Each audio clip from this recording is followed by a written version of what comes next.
Bonjour, chers amis présents dans la salle E14. E14. Nous ne sommes pas à Versailles ici, nous sommes à Paris. Donc, bonjour à nos amis à Fribourg. Bonjour à tous nos amis qui nous suivent sur le net. Et aujourd'hui, j'ai le plaisir de vous présenter Jérôme Guillemant, qui était déjà intervenu l'année dernière, qui, par rapport à nos invités de cette année, nos conférenciers, a une expérience particulière parce que lui-même a été victime étant jeune. Et voilà, donc ça va être une parole qui a un autre contexte, un autre poids.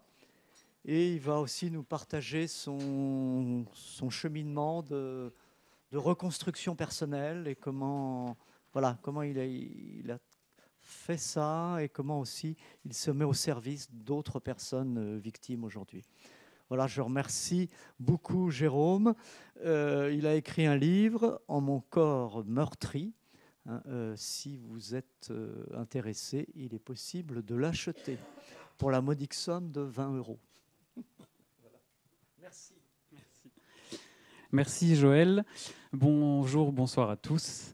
Donc du coup, je vais vous présenter comme l'année dernière. Alors la conférence a été un petit peu mise à jour, mais effectivement, l'idée c'est de revenir sur mon parcours autour de l'abus sexuel et puis le savoir que j'en ai retiré pour pouvoir à la fois vous expliquer un petit peu ce qui a pu se dérouler et puis la façon dont j'ai pu me reconstruire.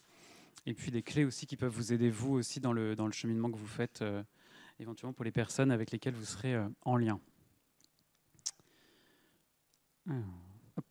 Voilà. Alors, je vais passer très vite sur le sommaire, juste pour les éléments qui sont en un petit peu plus rouge.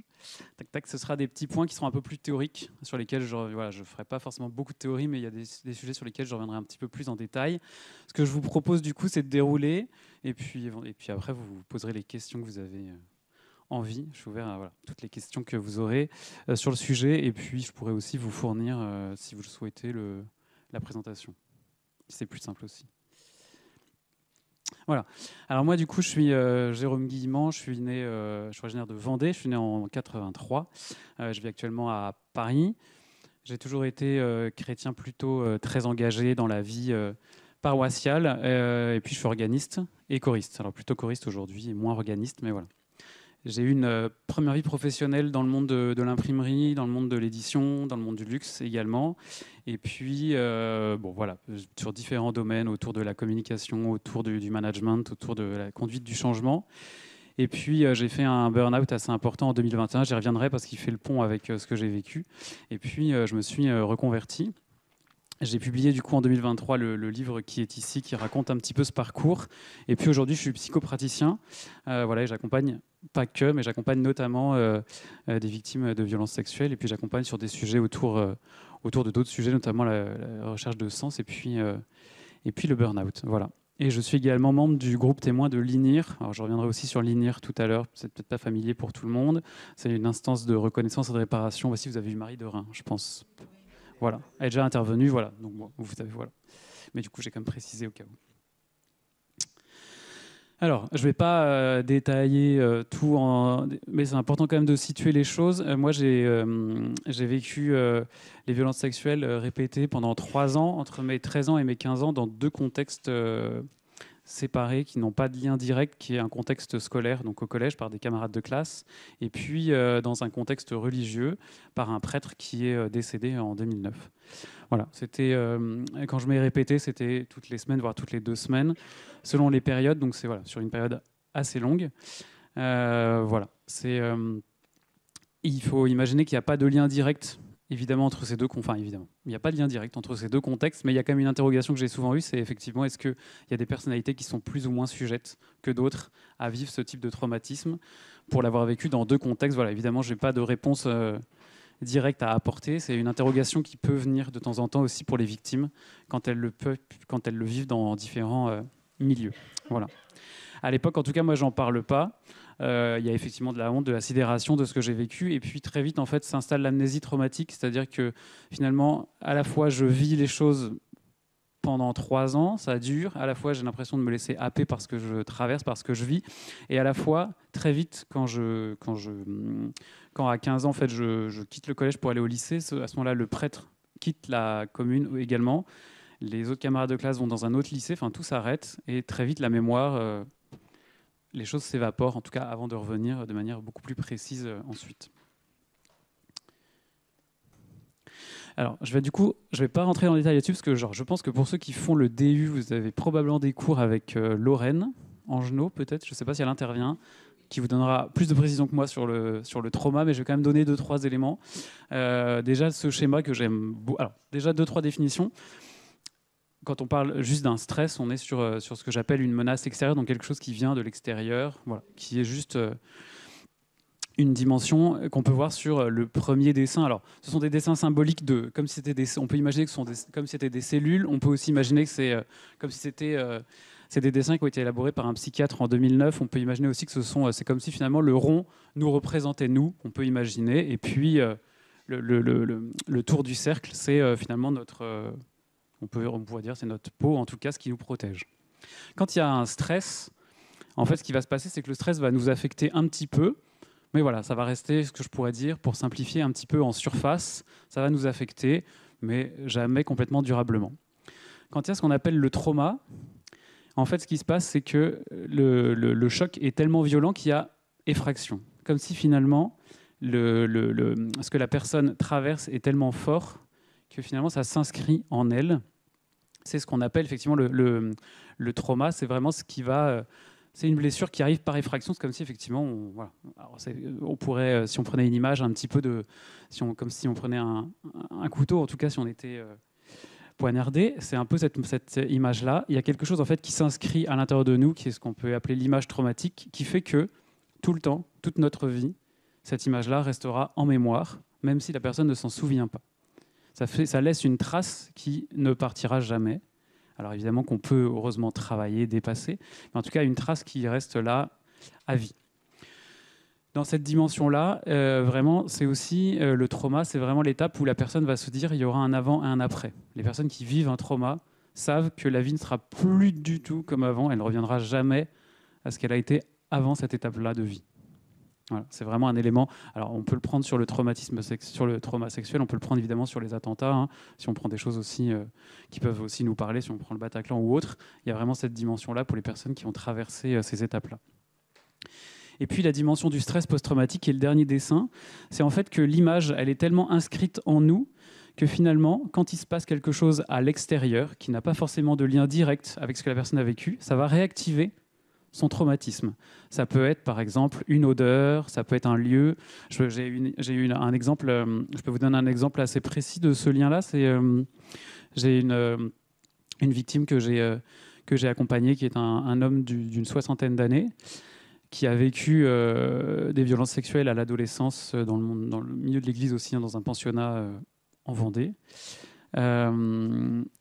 Cette personne-là, du coup, pareil, perd la mémoire complètement. Et puis, il y a quelques années, je dirais 3-4 ans, il rentre dans une église. Alors qu'il faut imaginer que c'est quand même un homme qui est resté un homme d'église. Il s'occupe tous les dimanches de l'église dans laquelle il est paroissien. Et puis, pendant la période Covid, il part chez sa sœur pendant quelques mois. Et donc, qui a dans un autre département. Et puis, il y a une autre église qui est ouverte tous les jours à côté d'où habite sa sœur.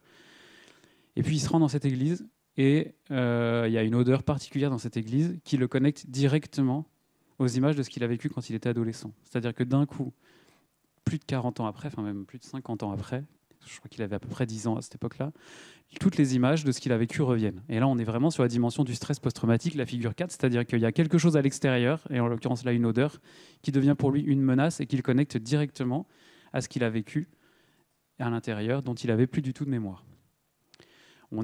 Quand on est sur une dimension du stress post-traumatique, on est vraiment sur cette image-là. C'est vraiment quelque chose, même si la personne ne s'en souvient pas, c'est quand même quelque chose qui peut revenir par tout un tas d'autres moyens. Parfois, ça revient aussi ça peut revenir aussi tout simplement dans les personnes qui ne peuvent plus être touchées, par exemple, enfin, dans plein d'autres situations.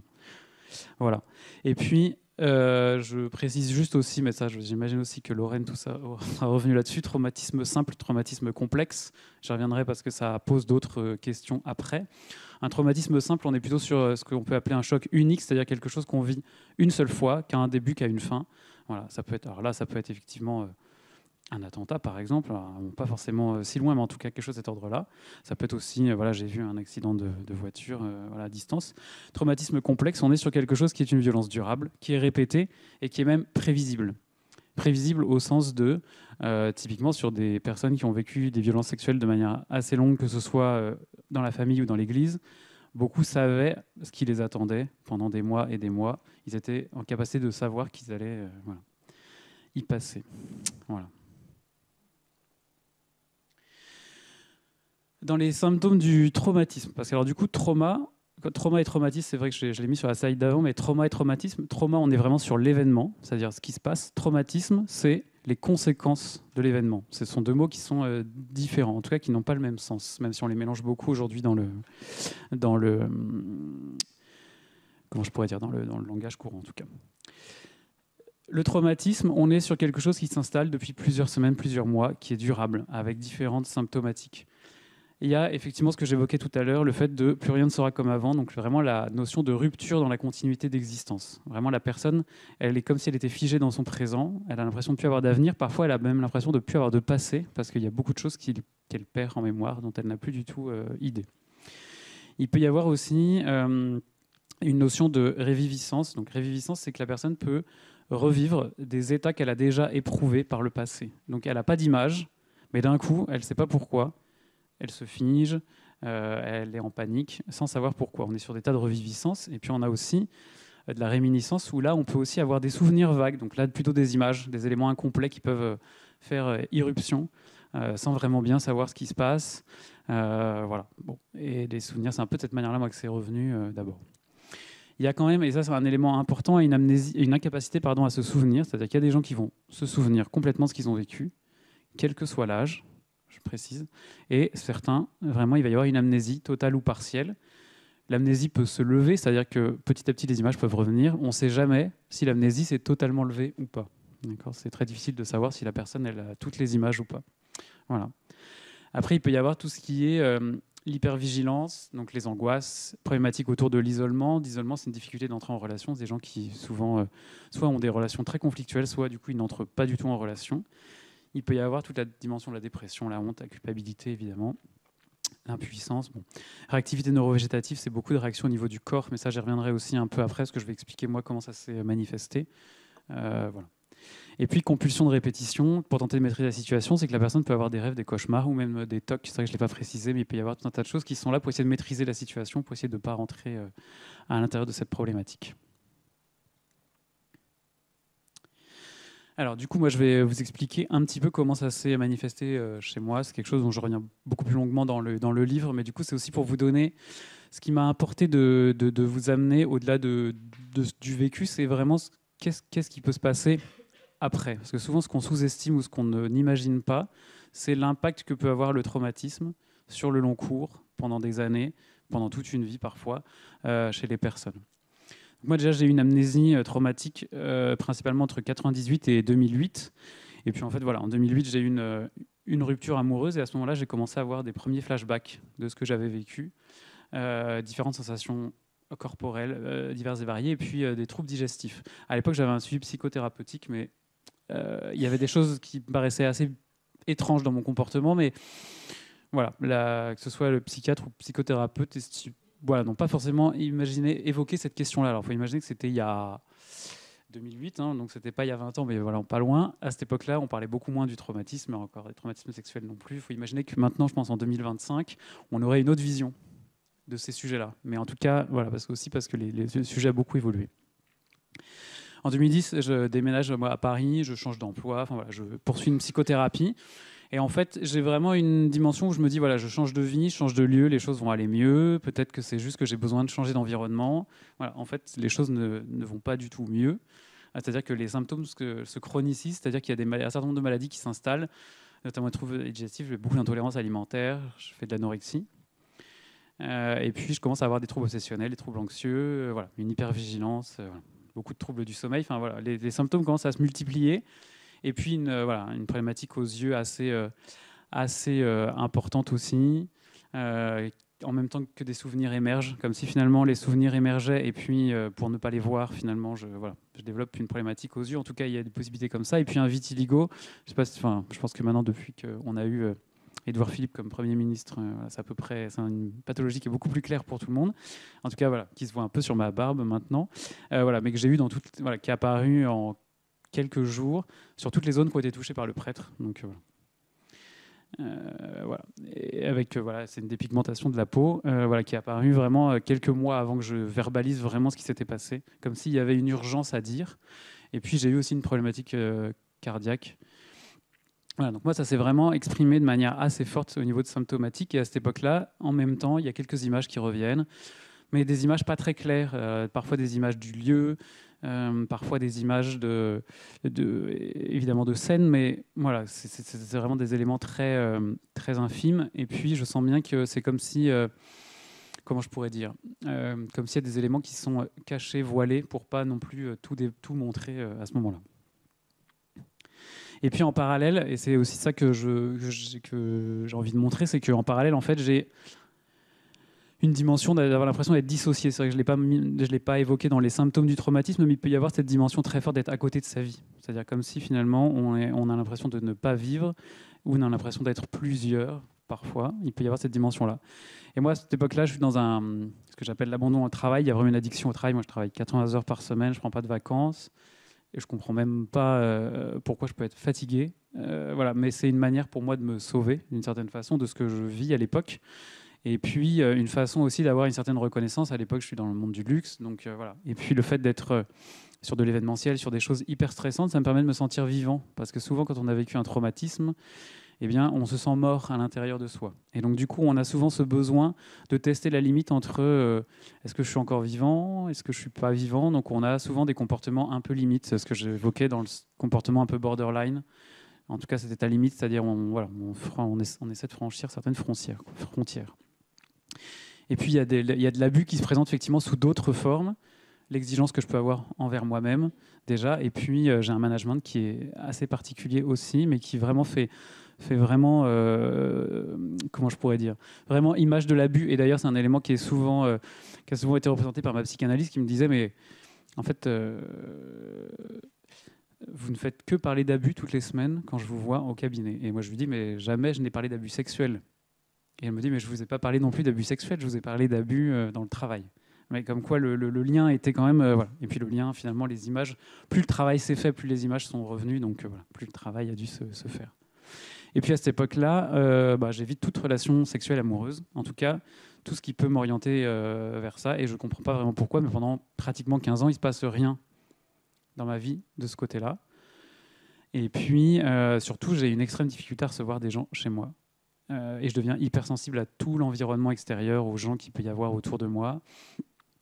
Un élément que je décris dans le livre, quand je parle des bruits du voisinage, mais c'est aussi pour vous donner des exemples de comment ça peut se manifester, c'est que dans l'appartement où j'habite actuellement, il y a quelques années, il y avait des jeunes femmes qui étaient en colocation dans l'appartement au-dessus, le mien, et qui faisaient beaucoup de bruit de temps en temps, qui faisait la fête, et c'est ok, voilà. Bon. Mais voilà. Et en fait, parfois c'était un peu dérangeant, et j'avais voulu passer les voir pour leur demander de faire moins fort. Et en fait, j'ai jamais été capable de le faire, parce que quand je franchissais l'escalier pour passer du 4e au 5e étage, j'avais beaucoup d'angoisse. Et en fait, après coup, j'ai compris que finalement, ces jeunes femmes ressemblaient physiquement trait pour trait aux filles qui protégeaient les garçons qui abusaient de moi au collège. Alors évidemment, ce n'était pas elles, puisqu'elles n'ont pas le même âge, mais là encore, la mémoire traumatique avait fait le lien entre ces jeunes femmes et les personnes qui protégeaient mes agresseurs quand j'étais au collège. Voilà, à quel point parfois les éléments du traumatisme peuvent vraiment se manifester de manière assez surprenante. Et puis du coup, en 2021, j'ai fait un burn-out très important qui a aussi montré que à ce moment-là, j'avais verbalisé, je vais en parler juste après, j'avais expliqué ce que j'avais vécu. Et donc, le burn-out a signé le moment où finalement, j'avais plus besoin de travailler, en tout cas d'être dans cette quête de travailler 80 heures par semaine et de courir après ça, puisque c'était plus À l'époque, je le faisais parce que c'était ma seule manière de rester en vie. Et finalement, ce burn-out, il est venu aussi pour peut-être changer un petit peu de vie. Et c'est le moment où j'ai pris le parti d'écrire mon livre. Alors, du coup, maintenant, je vais aborder un petit peu comment j'ai levé le secret. Alors, je parle de secret parce que c'est souvent une dimension, je viendrai un petit peu après sur la notion de secret, mais c'est parce que c'est souvent quelque chose qu'on garde complètement en soi, qu'on a en tête ou pas, mais voilà. Avant 2019, il faut imaginer que du coup, j'ai eu une reconstitution parcellaire des souvenirs, donc comme je vous disais, un peu de flashback, des images qui sont revenues petit à petit. Et puis, j'ai eu aussi beaucoup d'échanges que j'appellerais un peu cliniques, c'est-à-dire que quand j'ai commencé à pouvoir en parler, j'en ai parlé sans émotion. C'est-à-dire que j'en ai parlé comme si j'étais capable de décrire une image qui était quelque chose que je n'avais pas vécu. Et c'est intéressant aussi, c'est qu'il y a vraiment cet état quand on est complètement dissocié de la scène, on vit les choses et puis on a l'impression que c'est pas nous qui les vivons. Et puis il y avait une obsession très très forte entre est-ce que je le révèle, est-ce que je le garde pour moi, quel impact ça peut avoir. Voilà, puisqu'en fait, plus la mémoire revenait, moins il était possible pour moi d'aller notamment chez mes parents. Et donc du coup, j'étais obligé de partir chez mes parents avec des anxiolytiques assez forts pour essayer de réussir à dormir. Et encore, je ne dormais pas quand j'y allais, donc j'y allais de moins en moins. Voilà. Donc il y avait vraiment quelque chose qui était entre le fait de dire est-ce que je le dis, est-ce que je le dis pas, et à la fois la vraie question c'est bon, le dire à ses parents c'est bien, mais en tant qu'adulte, bon, voilà, est-ce que ça vaut le coup, est-ce que c'est important, enfin, tout un tas de questions qu'on peut se poser, et c'est assez logique de se les poser. Et puis en 2019, quand j'étais 2 ans avant mon burn-out, mais j'étais déjà, je commençais à avoir quelques signaux d'alerte, je suis parti en retraite dans une abbaye à Solesmes. C'était la première fois que j'allais à Solesmes. Et bon, c'était la première fois surtout que je faisais une retraite. Maintenant, j'en fais beaucoup. J'y vais souvent à Solesmes. Et en fait, bon, je vais à Solesmes. Et puis, je sais pas, pour ceux qui ont peut-être déjà fait des retraites spirituelles comme ça, le père hôtelier me demande, quand j'arrive, si je souhaite échanger avec un moine. Et moi, je lui dis, je viens juste pour me reposer. Donc, non, il y a sans façon, pas besoin. Et puis, bon, la première nuit passe. Et puis, finalement, le lendemain matin, je lui dis, quand même, finalement, si, peut-être, ça peut être bien. Et à Solesmes, en fait, c'est le père hôtelier qui choisit le moine avec lequel on échange. Voilà, bon, il a plutôt très intuitif parce que, voilà, a priori, d'expérience que j'en ai et que d'autres personnes avec qui je partage ça en ont, voilà, à chaque fois, il sait faire les bonnes connexions. Et puis,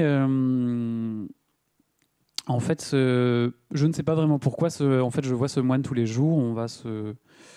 On échange sur la foi, sur c'est quoi ma foi aujourd'hui notamment. Et puis, la veille de mon départ, je lui explique ce que j'ai vécu. Et alors là, pour le coup, c'est pas prémédité, c'est-à-dire que je ne sais pas pourquoi, je me retrouve à lui expliquer ce que j'ai vécu quand j'avais entre 13 et 15 ans. Et c'est la première fois que j'en parle vraiment à quelqu'un avec une certaine émotion, en tout cas avec un certain, avec en tout cas une certaine présence. Où je lui explique ce que j'ai vécu. C'est difficile pour lui à entendre, mais il me croit très vite et c'est un élément important que je souligne parce que voilà, c'est un premier élément assez important. Et puis il conclura en me disant, je l'ai pas noté là, mais il me conclura en me demandant si j'estime avoir réglé le problème. Et puis je lui dirai oui, tout est réglé, je suis bien suivi en thérapie, tout va bien. Et puis lui me dira qui suis-je pour juger, mais ce n'est pas ma conviction. Et il me laissera avec ce message-là. Voilà, lui, sa vision, c'est qu'effectivement, il y a encore du travail, mais bon, et il me laisse avec ça. Et puis, bon, je repars de Solesmes. On est autour du 12 août, je crois, 12 ou 13 août, mais voilà. Et en fait, je vais chez mes parents 2 jours après, c'est que je reviens à Paris, je change, enfin voilà, bref. Et j'arrive chez mes parents le 15 août 2019, et là, pour le coup, je leur dis. Et c'est quelque chose que j'avais pas anticipé non plus, c'est-à-dire que ce qui se passe ce jour-là, c'est que c'est 3 jours après Solesmes, à peu près. Et vraiment, j'arrive chez mes parents et là, je me dis, malgré les anxiolytiques que j'ai pour essayer de ne pas être trop stressé, je sens en fait que si je ne le dis pas, je ne survivrai pas. Il y a vraiment une question de vie ou de mort, comme si finalement, là, c'est... Voilà. Donc là, je ne suis pas du tout préparé, je n'anticipe pas du tout la manière dont je vais le dire, mais je dévoile. Eux aussi me croient assez rapidement, enfin en tout cas spontanément, pardon, mais voilà, même s'ils ont du mal sur le moment à le mettre forcément en image. Et puis, j'ai mon frère et ma sœur, je préviendrai mon frère et ma sœur quelques jours après. Et puis, le reste de la famille, ce sera fait un peu plus tard. Et puis, voilà, après, les choses vont beaucoup s'enchaîner. C'est-à-dire que je vais déposer un témoignage à la SIAZ, donc, qui était la commission, je pense que vous avez Jean-Marc Sauvé peut-être un peu plus tard, non ? Qui interviendra peut-être, c'est ça, voilà. Voilà, donc je livre mon témoignage, je me fais accompagner à l'époque par France Victime, puisqu'à l'époque, c'est quand on dépose un témoignage à la SIAZ, on pouvait être pris en charge par France Victime pour s'assurer qu'on était bien pris en charge, en fait. Et puis, je vais échanger notamment avec une juriste qui va me faire cheminer pendant quelques mois sur le fait de finalement déposer un signalement au procureur, notamment pour les camarades de classe et pour le prêtre aussi, mais bon, comme il est décédé, voilà, mais en tout cas de le faire.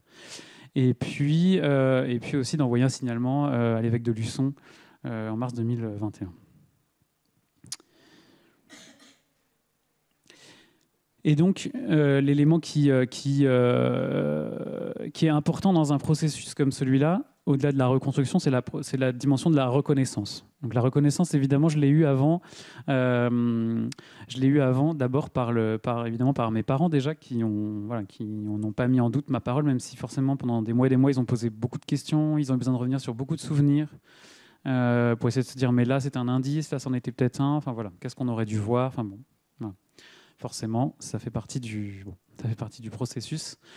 Mais j'ai rencontré du coup Monseigneur Jacolin, donc, qui est l'évêque de Luçon, pendant l'écriture de mon livre, voilà, et à la suite de mon signalement. Donc, c'est un rendez-vous qui... alors, il faut imaginer que c'est un rendez-vous qui a duré 2 heures, 2 heures et demie. Il avait pris le temps, et puis... il avait pris le soin de, comme il fait, je crois, à chaque fois, en tout cas, ce qui est demandé maintenant aussi pour les processus de reconnaissance et réparation, il est allé chercher dans les archives tout un tas d'éléments autour de ce prêtre pour effectivement savoir un petit peu, savoir ce qu'il pouvait me donner. Et en fait, j'arrive à ce rendez-vous et pendant 45 minutes, il me parle de ce prêtre. Et vraiment, 2-3 fois, j'ai envie de lui dire, mais en fait, je ne suis pas venu pour entendre ce que vous allez me raconter sur ce prêtre, j'en ai rien à faire. Enfin, voilà. Et en fait, je vous dis ça parce que quelques mois après, j'ai compris que c'est important aussi, pas pour excuser le prêtre, évidemment, mais pour humaniser l'agresseur. Et je donne cet exemple, mais je peux vous donner un autre exemple à l'époque où il y a eu, alors je sais, c'était l'année dernière, je crois, l'avant, enfin bref, en tout cas, il y a eu le procès pour... 2023, je crois, le procès pour le Bataclan, notamment, ou en tout cas pour les attentats. Et il y avait des familles de victimes qui étaient là et qui disaient qu'en fait, ils venaient au procès, non pas pour excuser les agresseurs, mais pour essayer de comprendre pourquoi les agresseurs avaient pu en arriver jusque-là. Parce que parfois, pour se reconstruire, c'est important aussi d'amener de la compréhension, d'amener du sens. Et finalement, sur le moment, je ne l'ai pas vraiment compris. Mais après, des mois après, j'ai compris en fait que finalement, ce qu'il m'a raconté, ce qu'il m'a expliqué m'a fait du bien. Parce que ça m'a permis aussi Alors déjà, ça m'a permis de situer le prêtre dans son histoire. Et puis surtout, il m'a expliqué aussi surtout que l'Église à l'époque n'avait pas fait son travail correctement, puisque alors je sais pas, en tout cas, la seule victime identifiée de ce prêtre-là, mais en revanche, il y avait eu beaucoup d'alertes sur ce prêtre-là qui avaient été faites par le curé de la paroisse, sur différentes choses, sur ses comportements déviants, sur différentes choses. Et à l'époque, l'ancien évêque, l'évêque de l'époque, François Garnier, n'avait rien fait. Voilà. Et du coup, Monseigneur Jacolin a quand même assumé de dire on n'a rien fait à l'époque, ça c'est vrai. On a laissé faire les choses, et pourtant il y a eu différents courriers assez insistants qui m'a laissé par la suite, d'ailleurs, qui m'a envoyé. Voilà. Et ces courriers m'ont aussi aidé à retrouver certaines images. Alors c'était plus ou moins simple, mais en fait les courriers décrivaient le quotidien de ce prêtre, et en fait ça m'a permis de faire revenir un certain nombre d'éléments à la mémoire, notamment c'était un prêtre qui était suivi pour différents troubles psychologiques, psychiatriques et autres. Donc en fait il avait sur la cheminée de son bureau notamment des boîtes et des boîtes de médicaments. Et puis, il avait plusieurs cendriers pleins. Enfin, voilà, tout était plein. Enfin, voilà. Et en fait, ça m'a permis de resituer tous ces éléments-là qui étaient décrits en fait, dans la lettre du curé. Et d'un coup, j'ai revu des images que je n'avais pas encore fait revenir à la mémoire, qui étaient effectivement des images du lieu, beaucoup plus précises que ce que j'avais jusqu'à maintenant. Donc, ça m'a aussi aidé à d'une certaine manière, à faire lever le voile un petit peu plus sur ce que j'avais vécu. Voilà. Et puis, dans la reconnaissance aussi, j'ai envoyé mon dossier à l'INIR en mars 2022. Il a été pris en charge en janvier 2023. Alors, il a été pris en charge un petit peu plus vite que ce qui se passe habituellement. Habituellement, c'est plutôt un an et demi, je crois, actuellement. Mais voilà, l'idée, c'était qu'il soit pris en charge avant la publication du livre pour éviter que ça bouscule un peu les choses. Il a été clôturé mi-2023. Voilà, donc la reconnaissance, oui. Après, effectivement, ça pose la question de la réparation financière. Voilà, là-dessus, si vous voulez qu'on en parle, on pourra en parler dans les questions. J'ai préparé alors, je l'ai peut-être là, mais j'ai préparé un petit témoignage pour le rapport annuel de l'INIR qui paraîtra dans quelques semaines, justement sur la question, moi, comment j'ai vécu la réparation financière. Voilà. On pourra en parler si vous avez des questions.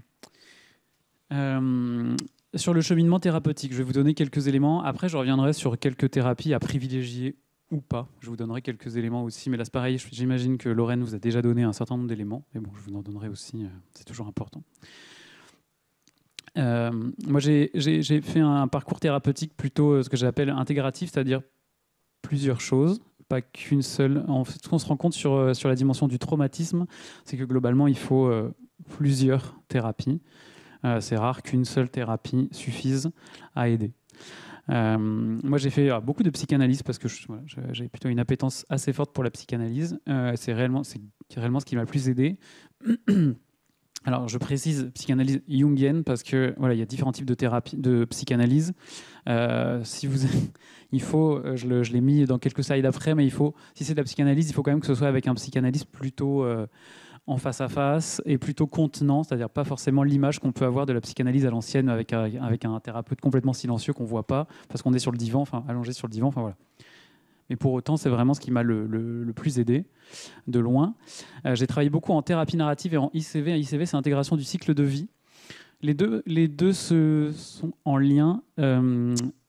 Intégration du cycle de vie, on va travailler sur ce qu'on appelle une ligne du temps. C'est-à-dire qu'en fait, on va essayer de travailler avec une liste d'événements. C'est-à-dire qu'on va essayer de voir avec la personne, pour chaque année de sa vie, c'est-à-dire de sa naissance jusqu'à l'âge qu'elle a, lui sortir chaque année plusieurs événements. Et puis, au fil des séances, on va retisser ces événements-là, les répéter. L'idée, c'est de lui faire comprendre qu'elle a survécu finalement à tout ce processus, que finalement, elle est encore en vie malgré cet événement. C'est un peu comme la thérapie narrative. La thérapie narrative, c'est cette dimension. L'image qu'on prend pour la thérapie narrative, c'est de dire tous les souvenirs que nous avons sont faux. Pourquoi ? Parce que typiquement, vous prenez un exemple je vais prendre un exemple tout à fait basique, mais il se passe quelque chose, je ne sais pas, dans la rue ou un événement public, et vous lisez 3 articles pas faits par 3 journalistes différents, vous aurez 3 versions différentes de ce qui s'est passé, sauf si c'est une dépêche AFP qui a qu'une seule personne, mais voilà. Parce que ça passe par le filtre de la personne. Le principe de la thérapie narrative, c'est un peu celui-ci, c'est de se dire, OK, le souvenir, il est réellement là, mais comment je peux reconstruire l'histoire de vie autour de ça ? Comment je peux lui donner du sens ? Comment je peux faire en sorte aussi de dépasser ce souvenir ou cette vision-là ? J'ai fait aussi de l'EMDR, donc c'est le travail de mouvement oculaire, mais ça, j'y reviendrai après aussi. Voilà, et puis de l'hypnose. J'ai travaillé beaucoup sur la symbolique des maladies. Alors, parce que moi, j'ai besoin de donner beaucoup de sens. Donc, la symbolique des maladies, c'est-à-dire quand j'expliquais tout à l'heure le vitiligo qui est apparu, par exemple, dans toutes les zones où j'ai vécu l'abus. Voilà. Symbolique des maladies, ça, c'est pareil. Ça peut être quelque chose qui aide. Ça dépend si la personne a beaucoup de symptômes ou pas. Ça n'aide pas toujours. C'est pas une fin en soi. Voilà, ça parle ou ça parle pas. Mais en tout cas, moi, c'est quelque chose qui m'a beaucoup parlé. Et puis j'ai travaillé beaucoup sur l'expression des émotions et du corps. Et là, j'ai travaillé avec différentes médiations, la peinture notamment, une toile qui est à côté notamment. J'ai travaillé beaucoup sur l'huile essentielle en olfaction. Parce que là, c'est vraiment de revenir au corps, revenir aux émotions. Et c'est vraiment important. Et puis j'ai fait différentes thérapies alternatives avec de l'énergétique et puis du chamanisme. Alors, sur le chamanisme, ça peut être évidemment plus ou moins décrié, surtout en France. C'est quand même une thérapie qui peut être aidante dans certains cas, notamment des cas de traumatisme, et notamment dans le cas de... Alors là encore, je vais revenir sur le Bataclan, mais typiquement, j'ai travaillé notamment avec un chaman encadré par un psychiatre, entendons-nous, c'est-à-dire bien encadré. Il faut imaginer que pour certains rescapés du Bataclan, certains psychiatres ont travaillé avec des chamans pour réussir à reconsolider ce que la personne avait vécu. Voilà. Alors ça se fait pas beaucoup en France parce qu'on n'est pas forcément très adepte de ça, puis parce qu'on... Voilà. C'est beaucoup décrié, mais c'est quelque chose qui peut être utile quand c'est très bien encadré, avec un psychiatre ou en hôpital, en institution, quoi. Voilà. Et puis, j'ai aussi fait, évidemment, comme beaucoup, face à de l'errance thérapeutique, parce que psychotraumatisme, il ne faut pas se leurrer, il y a quand même une certaine méconnaissance sur ce sujet-là. Alors, de moins en moins, j'espère, en tout cas dans les études en psycho, mais c'est quand même un sujet qui n'est pas très connu, là aussi. Et puis, il y a surtout une manque, effectivement, je disais manque de hauteur de vue de l'expression des symptômes dans le monde médical, c'est-à-dire que souvent, on va se pencher sur le symptôme, sur la problématique, sans forcément prendre un focus, regarder un petit peu en arrière, et puis se dire, mais attendez, est-ce que ça, quand même, ce ne serait pas une symptomatique un peu plus large qui pourrait parler d'autre chose? Là, je peux vous donner aussi un exemple. Sur la dimension... des problématiques que j'ai pu avoir de troubles alimentaires notamment, ça fait quasi 20 ans que je suis suivi. La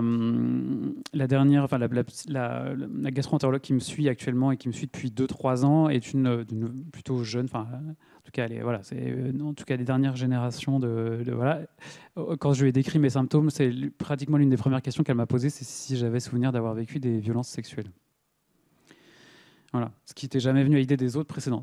Là encore, ce n'est pas une fin en soi. Tous les gens qui ont des problématiques n'ont pas forcément. Mais en tout cas, de par ce que je lui racontais, de la manière dont je lui racontais, elle avait quand même cette option assez forte en tête. Voilà. Bon, et en l'occurrence, c'était le cas. Et voilà. Mais là aussi, ça commence à bouger le monde médical, mais c'est un sujet qui est quand même qui met beaucoup, beaucoup de temps. Et c'est souvent pour ça qu'en fait, les gens s'orientent souvent vers des médecines alternatives, mais que c'est pas forcément non plus la solution. Et ça, j'y viendrai après. Du coup, dans cette dimension-là, il y a eu une expression après, comme j'ai évoqué, par la dimension de l'écriture, c'est le sujet du livre notamment. L'idée, la volonté que j'avais, c'était de partager, de transmettre mon parcours, d'en donner du sens. L'idée, c'est qu'il y a déjà peu d'hommes qui écrivent sur ces sujets, alors de plus en plus quand même, mais voilà. Et puis, c'était aussi important d'en donner une autre vision. C'est-à-dire qu'il y a aussi des livres qui sortent qui sont beaucoup de livres de colère, et c'est important aussi d'avoir des livres de cet ordre-là. Moi, j'avais plutôt envie de raconter un autre versant, c'est-à-dire effectivement comment ça peut se manifester, comment on peut se reconstruire, comment on peut cheminer. Voilà, c'était plutôt cette dimension-là que j'avais envie. Et ça s'est déclenché parce qu'en fait, en début 2021, je continue à avoir des flashbacks, et puis j'ai eu comment je pourrais dire, j'ai commencé à avoir le souvenir en fait, d'un camarade de classe qui a vécu la même chose que moi, que j'avais perdu de vue à l'époque, à la fin du collège, parce qu'à cette époque-là, il n'y avait pas de téléphone portable, peut-être même pas d'adresse mail, je pense. En tout cas, c'était pas vraiment, voilà. Même si je suis pas trop vieux, mais quand même. Et donc, c'est quelqu'un dont je n'ai jamais rééchangé avec lui. Et puis, son nom, prénom m'est revenu d'un coup en 2021. Et puis, en fait, il a mis fin à ses jours, quelques années après le collège. Alors évidemment, est-ce que c'est ça, est-ce que c'est pas ça, je ne saurais jamais. Mais forcément, voilà, je me suis dit que voilà, potentiellement, il pouvait y avoir un lien. Et c'est un peu ce qui a déclenché, c'est ça, c'est l'incipit du livre, c'est le début du livre, part de ça, parce que c'est aussi là que je me suis dit que c'était important de témoigner, voilà, pour aussi expliquer jusqu'où ça peut amener. Et le récit, du coup, est fait en flashback, parce que ce qu'il faut imaginer, c'est que une personne qui a vécu un traumatisme, c'est comme s'il y avait un éclatement au sein de la psyché, c'est-à-dire que les souvenirs peuvent se mélanger. Parfois, ils ont plus de, il y a une problématique pour les poser dans une temporalité. Et du coup, j'ai eu envie effectivement la chronologie en fait part de 2019 quand je vais à Solesmes la première fois jusqu'à une autre fois où j'y suis retourné en 2022. Et puis je retraverse un petit peu la vie et mon cheminement. Voilà. Et donc j'ai fait 18 mois d'écriture. Et puis la première version qui est en lien avec la dimension du secret, c'est le secret soit avec nous. Voilà, c'était un peu la vision que j'en avais à l'époque. Et justement, ça permet de donner quelques mots sur pourquoi la dimension du secret. Il faut imaginer que c'est un secret qui se manifeste à différents niveaux. Il y a déjà d'abord un secret qui est pour la victime souvent, parce que la victime, elle peut se sentir coupable, honteuse de ce qu'elle a vécu, donc elle n'a pas forcément envie d'en parler. Il peut y avoir aussi une notion d'amnésie assez forte. Il y a aussi un secret qui peut être imposé par l'agresseur, dans le sens de ce sera notre secret à tous les deux. Et puis il peut y avoir aussi un secret et du coup j'avais pas fini d'écrire son nom de famille, mais bon je l'ai mis quelques pages après, de Rachel, porté par la généalogie secret de famille. Il y a une psychiatre, c'est Rachel Yehuda, que j'ai mis dans une page après, qui a fait des recherches sur le fait qu'on peut être porteur aussi de traumatisme d'anciennes générations, et voilà, et qu'on peut aussi que c'est un secret qui peut... Voilà. Et je parle de ça parce que ce qui est important, c'est aussi, moi, si je l'ai écrit, le livre est dédié à... J'ai pas d'enfant, mais il est dédié à mes 2 nièces et mon neveu, parce que ma vision aussi, c'était de se dire que si j'en parlais et si je transmettais, c'était aussi pour éviter que peut-être eux puissent en être victimes. Dans le sens de, si on cache, enfin voilà, les secrets de famille, on sait combien ça peut faire de ravages dans les générations qui suivent. Et puis ce secret, il est aussi porté par les autres personnes, évidemment, les institutions, voilà, les témoins qu'il peut y avoir, les complices aussi, quoi. Il y a aussi une dimension dans les faits minimisés qu'on m'a souvent dit, moi, ce sont que des attouchements. Et finalement, ce n'est pas vraiment une agression, c'est que des attouchements. Et donc, du coup, il y a aussi cette notion-là qui est une emprise sur le secret, c'est que finalement, on se dit, ouais, c'est vrai que si c'est que ça, peut-être pas la peine d'en parler. Voilà. Évidemment, c'est une agression quand même. Et puis, il y a la peur de la déflagration, ou d'un désaveu si le secret est révélé. Moi, c'est quelque chose qui m'a beaucoup questionné pendant des années, c'est-à-dire je ne savais pas comment ça allait se passer. Déjà, je ne savais pas si mes parents allaient me croire ou pas, ça c'est le premier sujet. Puis le deuxième sujet, c'est surtout la crainte de me dire mais qu'est-ce qui va se passer pour eux? Parce que finalement, pour la victime, ça fait des mois, voire des années qu'on travaille dessus. Puis à un moment, on lève le secret à des personnes qui découvrent l'histoire. Et là, pour le coup, voilà. Comment ces personnes sont accompagnées, qu'est-ce qui se passe, enfin, voilà. Et parfois même, moi j'ai eu des personnes dans la famille alors, qui sont plus ou moins proches, mais qui m'ont dit mais finalement, pendant 20 ans, tu as pu ne pas en parler, pourquoi tu nous en parles maintenant? Tu aurais pu finalement rester... ça aurait été plus simple si tu ne nous avais pas parlé du tout. Voilà. Et puis, il y a cette dimension aussi de ce que j'évoquais, la vie dissociée, c'est-à-dire que comme il y a quelque chose dont on ne se souvient pas, mais on sait qu'il y a quelque chose, l'emprise du secret, il est là, c'est-à-dire que le secret, il est bien en nous, mais pour le coup, on n'en a pas conscience, donc il a quand même une certaine emprise. Et puis aussi sur le fait qu'il s'exprime à notre insu, dans ce que j'expliquais, dans ce que j'ai pu vivre moi, que ce soit par la maladie ou par mon abandon dans le travail, par exemple, quoi. Ça, c'est juste, mais vous pourrez voir à la fin, du coup, c'est le livre du coup, que j'ai publié, mais ça, vous pourrez le feuilleter à la fin. Voilà, si vous en voulez, j'en ai quelques-uns. Voilà, et il est préfacé par Alice Casagrande, qui est une ancienne membre de la SIAZ et qui est aujourd'hui la secrétaire générale de la Civis.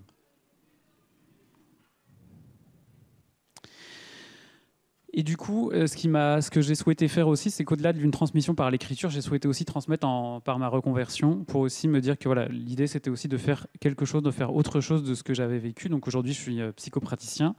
Voilà, donc j'accompagne les équipes, des personnes en tout cas sur cette partie-là. C'est le fruit de mon parcours évidemment thérapeutique. C'est aussi le fruit de formation parce qu'un parcours thérapeutique c'est bien, mais ça suffit pas. Voilà. Et puis du coup, j'ai une entreprise qui se veut aussi le reflet de ce cheminement, avec une dimension de transmission comme ce que je fais aujourd'hui, comme ce que je ferai à Arras le 28 mars. Voilà. Et que j'ai fait l'année dernière, enfin que ça m'arrive de faire d'autres fois. Voilà. L'idée, en tout cas, c'est d'aller au-delà de l'histoire personnelle, c'est-à-dire qu'à la fois, il y a une dimension de savoir expérientiel, c'est-à-dire le savoir expérientiel, on est sur une notion qui sont des connaissances qu'on apprend par l'expérience et non pas par l'école. Donc là aussi, c'est transmettre ce que j'ai vécu et avec un peu de théorie pour aussi vous en donner une autre vision. Et puis la pérédance, on est aussi sur quelque chose qui permet de mettre en lien le vécu et le parcours que j'ai fait pour pouvoir aussi en aider d'autres. Voilà. Puis j'ai différents podcasts et autres qui m'arrivent de faire sur ce sujet. Voilà, je vais terminer avant que je vous laisse la parole, sur différentes pistes de réflexion, qui sont plutôt des éléments... alors ça, ce sont des éléments qui sont soit le fruit de questions qu'on m'a déjà posées, voilà, que du coup, je me suis dit que c'était important de l'avoir aussi, soit aussi d'autres choses que je souhaitais mettre. Déjà, il y a une question autour de dire et pas dire sur la libération de la parole. Alors, avec la vague MeToo, il y a eu beaucoup de libération de parole, beaucoup de personnes qui parlent, on le voit même encore aujourd'hui, et c'est quelque chose de très positif. Pour autant, on sous-estime souvent la manière de parler, la manière de dire. Donc, mon point, c'est pas de dire il ne faut rien dire, mais en revanche, c'est comment on est préparé, comment on est accompagné pour le dire. Parce que parfois, il y a des personnes qui viennent après coup et qui se disent mais finalement, c'est pire depuis que j'en ai parlé. Moi, ça a été mon cas, alors au niveau des symptômes notamment, mais il y a des personnes qui vont peut-être pas du tout être crues. Enfin, voilà. Comment elles sont accompagnées, soit par un minimum par un médecin ou par un psychiatre ou par un thérapeute. En tout cas, voilà, il y a quelqu'un qui puisse les épauler dans cette verbalisation de la parole. On voit combien ça peut être très destructeur, parce qu'il y a vraiment un impact de retraumatisation parfois. de la victime. Donc c'est important aussi de se prémunir de ça, ou en tout cas de se préparer à ça et d'être bien accompagné. Voilà. Et puis après, il y a aussi les problématiques des réseaux sociaux, voilà, et des déflagrations que ça peut faire quand les personnes passent par les réseaux sociaux. Je voulais revenir aussi sur le fait de la posture d'écoute, de bien garder à l'esprit une différence entre l'accompagnement thérapeutique et l'écoute en association. Je vous dis ça parce que typiquement, on a parlé juste avant de commencer avec Joël d'une association dont je faisais partie, qui s'appelle Parler Revivre, qui est une association qui se charge d'écouter. Alors, pas trop en ce moment, parce qu'ils sont une association qui est un petit peu en sommeil en ce moment, mais en tout cas qui est chargée plutôt d'écouter, voilà, si les victimes ont besoin de prendre contact avec. Et en fait, ce qu'on se rend compte quand même, c'est que ça part d'un vrai élan de pouvoir aider les victimes, de pouvoir les écouter, mais c'est un vrai travail. Et je vous le dis parce que peut-être vous serez amené à écouter des victimes, à écouter la parole. C'est quelque chose qui ne laisse évidemment pas indemne. Et voilà, et c'est vraiment de porter une attention particulière à la manière dont vous faites cette écoute-là, parce que c'est vraiment un sujet important. Il y a une dimension aussi entre le fait que la victime, plusieurs endroits j'ai mis de la victime, mais c'est avant tout une personne avec une identité à part entière. Et c'est vrai que souvent on parle de la personne victime et pas de la victime. Voilà. C'est vrai que j'ai peut-être mis victime à 3 endroits, mais voilà, c'est quand même important de le dire. C'est que même si elle a été ébranlée par son vécu, la personne elle est autre chose que la victime. Alors évidemment, elle peut être victime longtemps, voire toute sa vie, mais en tout cas, c'est important et déjà parce que ça la remet dans autre chose que cette partie-là. Il n'y a pas que ça qui la définit. Il y a une dimension aussi de « je te crois », donc la dimension effectivement de ne pas juger ou mettre en doute la parole. C'est pas à nous de le faire. Après ça, il y a d'autres instances pour faire ce genre pour éventuellement questionner ça, mais voilà. Et puis, il y a un déficit de formation sur le traumatisme et ses conséquences. Donc il y a une nécessité effectivement de bien savoir comment à la fois on recueille la parole et comment on repère les signaux faibles. Ce que j'appelle les signaux faibles, c'est typiquement ce qu'il y avait chez moi par exemple sur les problématiques de santé. C'est-à-dire tout un tas de signaux qui peuvent ne pas sembler être en lien et qui pourtant ont un lien avec ça. Voilà. Et j'ai donné aussi 2 mots, mais ça je pense que Lorraine pareil est revenue sur ces sujets-là, j'imagine, c'est des sujets qu'elle connaît bien. Le traumatisme vicariant, c'est le fait de pouvoir être contaminé par le vécu d'une personne victime. C'est-à-dire que voilà, il y a une dimension où vous n'avez pas vécu le trauma, mais à force d'écoute, à un moment vous vous demandez si finalement c'est pas vous qui avez vécu ce traumatisme-là. Donc ça c'est un élément à prendre attention. Hein. Ça c'est quelque chose qui peut arriver dans pas que dans des violences sexuelles évidemment à l'hôpital, ça peut arriver beaucoup pour les soignants, mais c'est un élément à bien avoir en tête. Et puis la fatigue de compassion aussi, hein, c'est un épuisement physique ou émotionnel qui peut se développer aussi à l'écoute répétée.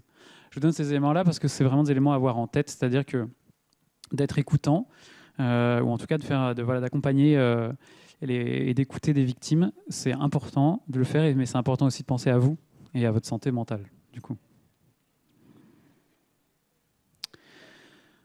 Dans les autres pistes de réflexion, les autres éléments que je voulais partager avec vous, déjà, il y avait une notion sur le temps long du processus thérapeutique et de la libération de la parole. Souvent, aujourd'hui, on est dans un monde qui va vite, de plus en plus vite, on veut tout de suite. Voilà. Sur des sujets comme le traumatisme, en tout cas comme ce type de violence, le processus thérapeutique, il est extrêmement long. Et il faut prendre en compte ce temps-là. C'est-à-dire que ce n'est pas 3 séances ou 4 séances de thérapie qui vont régler le problème. Enfin, en tout cas, c'est rare que ce soit le cas. Et donc, voilà, c'est un soulagement déjà qui ne va pas de soi. Et c'est vraiment un temps qui va être un espace. Il faut privilégier l'espace d'expression, d'élaboration verbale de la thérapie, prévoir effectivement toute une approche aussi, ce que j'appelle intégrative, c'est-à-dire d'avoir effectivement de la psychothérapie et puis éventuellement avoir d'autres choses comme de l'art-thérapie, comme j'évoquais tout à l'heure, qui peuvent aussi permettre de travailler le corps aussi. Et puis, il faut laisser aussi le temps que le vécu se déplie au fil des séances. C'est-à-dire que voilà, la personne va peut-être arriver pour complètement autre chose en thérapie. Et puis, peut-être qu'elle ne va pas en parler pendant des mois, voire peut-être des années. Et puis, d'un coup, le sujet sortira. Mais parce qu'il y aura une vraie alliance thérapeutique avec le psychothérapeute, avec le psychanalyste, avec le thérapeute, que ça permettra d'évoquer ce sujet. Voilà. En tout cas, c'est quelque chose qu'il ne faut jamais accélérer, jamais presser. Sur les thérapies préconisées. Donc, là aussi, je sais que Lorraine y est revenue, je crois. Mais bon, aujourd'hui, dans les dernières recherches, il y a des résultats très encourageants sur la thérapie, donc ICV, intégration du cycle de vie que j'ai évoqué tout à l'heure. Il y a aussi une thérapie qui s'appelle IFS, Internal Family System, qui sont des thérapies intéressantes si elles sont couplées à un accompagnement thérapeutique plutôt global. Voilà. Et j'ai mis aussi la thérapie narrative qui, bon, et pas la même chose que la thérapie intégration du cycle de vie, mais les deux se complètent un peu sur le travail de retravailler toute l'histoire de vie de la personne. Le MDR, c'est très efficace, mais très clairement sur des traumatismes qui sont à la fois complexes et anciens, ce qui est souvent le cas des victimes de violences sexuelles dans l'Église. En tout cas, quand des personnes finalement commencent à en parler à 60 ans alors qu'elles ont vécu ça quand elles avaient 10 ans. Prudence sur le MDR, il y a des risques de retraumatisation avec ce type de thérapie sur des traumatismes qui sont complexes. Donc c'est vraiment à faire quand c'est dans un cadre d'un accompagnement psychothérapeutique bien établi. C'est une thérapie qui a beaucoup la mode en France. Voilà, ça marche hyper bien pour les traumatismes simples. Ça peut marcher pour les traumatismes complexes. C'est pas toujours le cas. Moi, typiquement, ça a augmenté la problématique. Ça n'a pas du tout résolu. Voilà. Et en fait, on commence à se dire que peut-être que pour les traumatismes complexes, il y a une manière de faire qu'il faut prendre le temps de faire. En tout cas, d'aller voir un thérapeute qui vous dirait on fait 5 séances de MDR et c'est résolu. Non. Voilà. N'y allez pas, surtout pas. Il y a une dimension de psychanalyse pour se réapproprier l'existence. Donc, comme je disais tout à l'heure, c'est vraiment dans ce cas en face à face avec un thérapeute qui contient et sécurise, pas la psychanalyse à l'ancienne sur le divan, avec un psychanalyste qui dort, enfin, en tout cas qui est mutique tout au moins. Dimension de la thérapie psychocorporelle, parce qu'il y a vraiment une importance à réinvestir le corps, vraiment. Donc, thérapie psychocorporelle, ça peut être la médiation tout à l'heure, je parlais de la peinture et tout ça. Ça peut être... moi, je travaille beaucoup avec les personnes autour des huiles essentielles en olfaction pour vraiment travailler sur les émotions, retravailler sur le corps. Qu'est-ce que l'huile va... Voilà. Qu'est-ce que la personne ressent, voilà. Mais c'est important de revenir au corps. Et puis, les thérapies brèves sont intéressantes. Elles sont complémentaires, elles sont efficaces, mais elles sont souvent insuffisantes. Alors là-dessus, il y a tout ce qui est thérapie cognitive et comportementale. C'est intéressant, mais ce n'est pas toujours suffisant quand même, ce sujet-là. Bon, il y a l'EFT qui travaille sur la problématique émotionnelle et puis l'hypnose. L'EFT, c'est des petits tapotements de différents endroits. Bref, voilà. Ça peut être intéressant pour des symptomatiques, pour l'expression du symptôme. Par exemple, la personne est en situation de peur, d'angoisse, ça peut l'aider à se calmer. En revanche, ça ne suffit pas du tout à régler le problème, mais ça peut accompagner la symptomatique, on va dire. Et puis l'hypnose aussi, ça peut être un sujet intéressant, mais là encore, c'est pas suffisant. Et puis du coup, j'ai mis un point d'attention sur les thérapies alternatives. C'est que les personnes qui ont vécu l'abus sexuel sont des personnes qui sont souvent des proies privilégiées pour des charlatans, pour des sectes, parce que ce sont des personnes qui peuvent être influençables, plus influençables que d'autres, et j'en sais quelque chose, je suis passé par là, et donc des dérives en tout genre, et donc c'est vraiment de s'assurer que ce soit sérieux, quoi. Quand il y a de la thérapie alternative, il faut vraiment s'assurer que ce soit des thérapeutes sérieux. Moi, à chaque fois que j'ai fait des thérapies alternatives, c'était encadré par mon psychiatre et ma psychanalyste. Voilà. Ou des gens dont je savais le sérieux, quoi. Mais il faut faire très attention parce que c'est quand même des choses à prendre en compte. C'est souvent des gens qui peuvent se faire manipuler facilement, quoi. Et puis aussi, je ne sais plus si c'est le dernier point, mais je crois. Donc il y a l'impact dans la vie présente qui est, oui, ça c'est important aussi, qui n'est pas proportionnel aux actes subis. Ça dépend de plusieurs facteurs. C'est-à-dire que ce qu'il faut imaginer, c'est que la personne peut vivre un seul viol, par exemple, et avoir beaucoup plus de symptômes que quelqu'un qui va vivre ça pendant 3 ans. Il n'y a pas de lien direct entre le symptôme en tant que tel, le vécu en tant que tel, et puis ce qui se passe après. Pourquoi ? Parce qu'effectivement, ça va dépendre des expériences que la personne a vécues avant cet élément-là, notamment sa sensibilité, sa personnalité, sa santé aussi physique, l'âge auquel ça survient, le monde familial dans lequel elle est.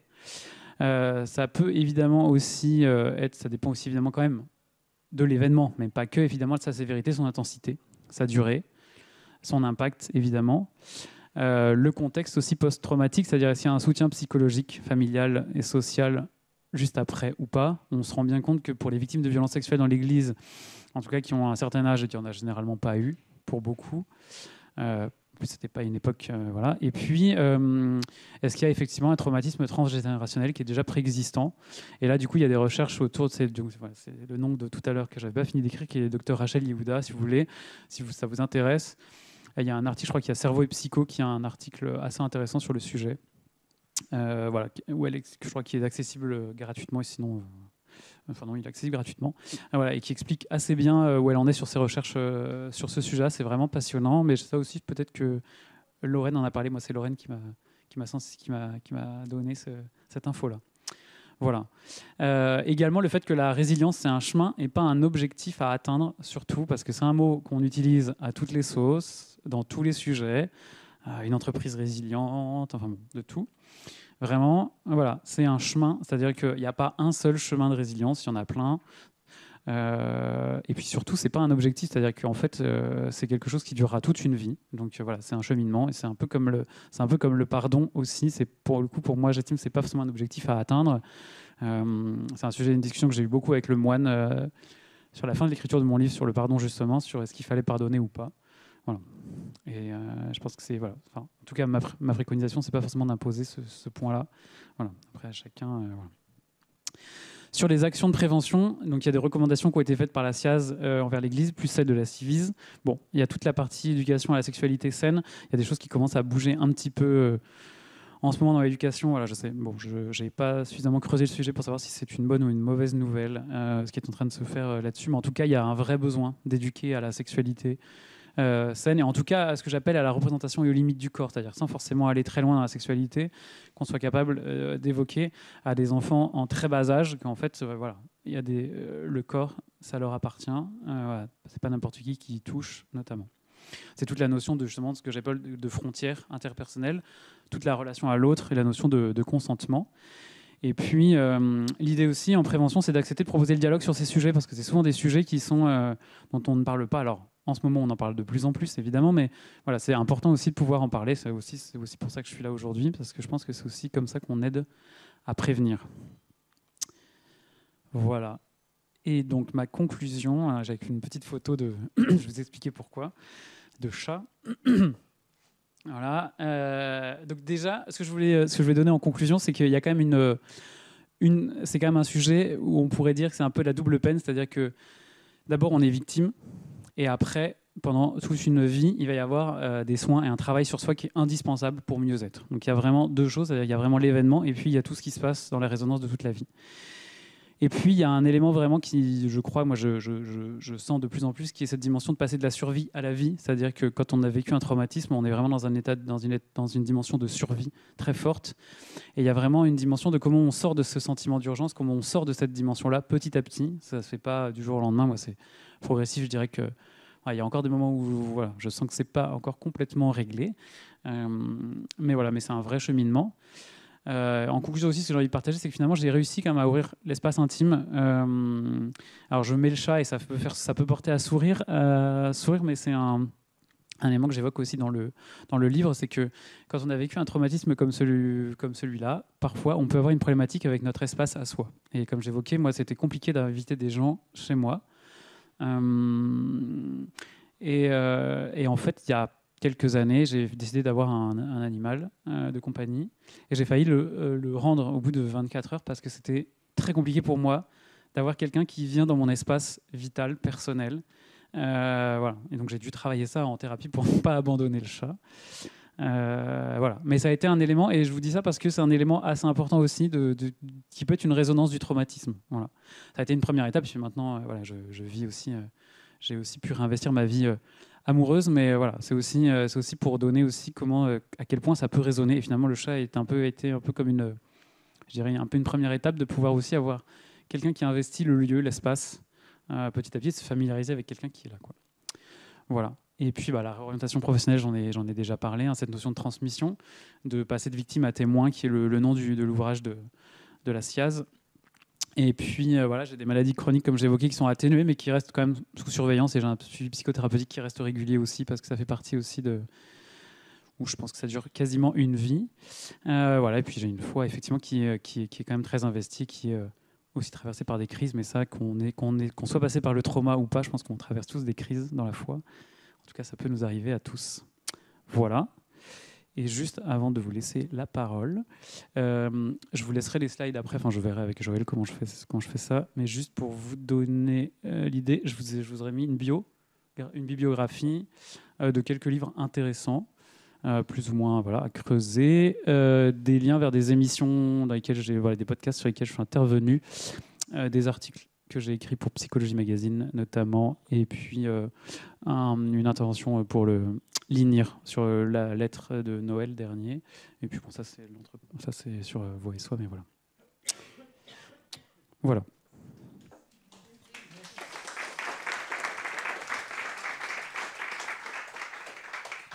Merci mille fois, Jérôme, pour ce témoignage relu, analysé, du vécu, voilà, du vécu, voilà, du vécu relu intelligemment.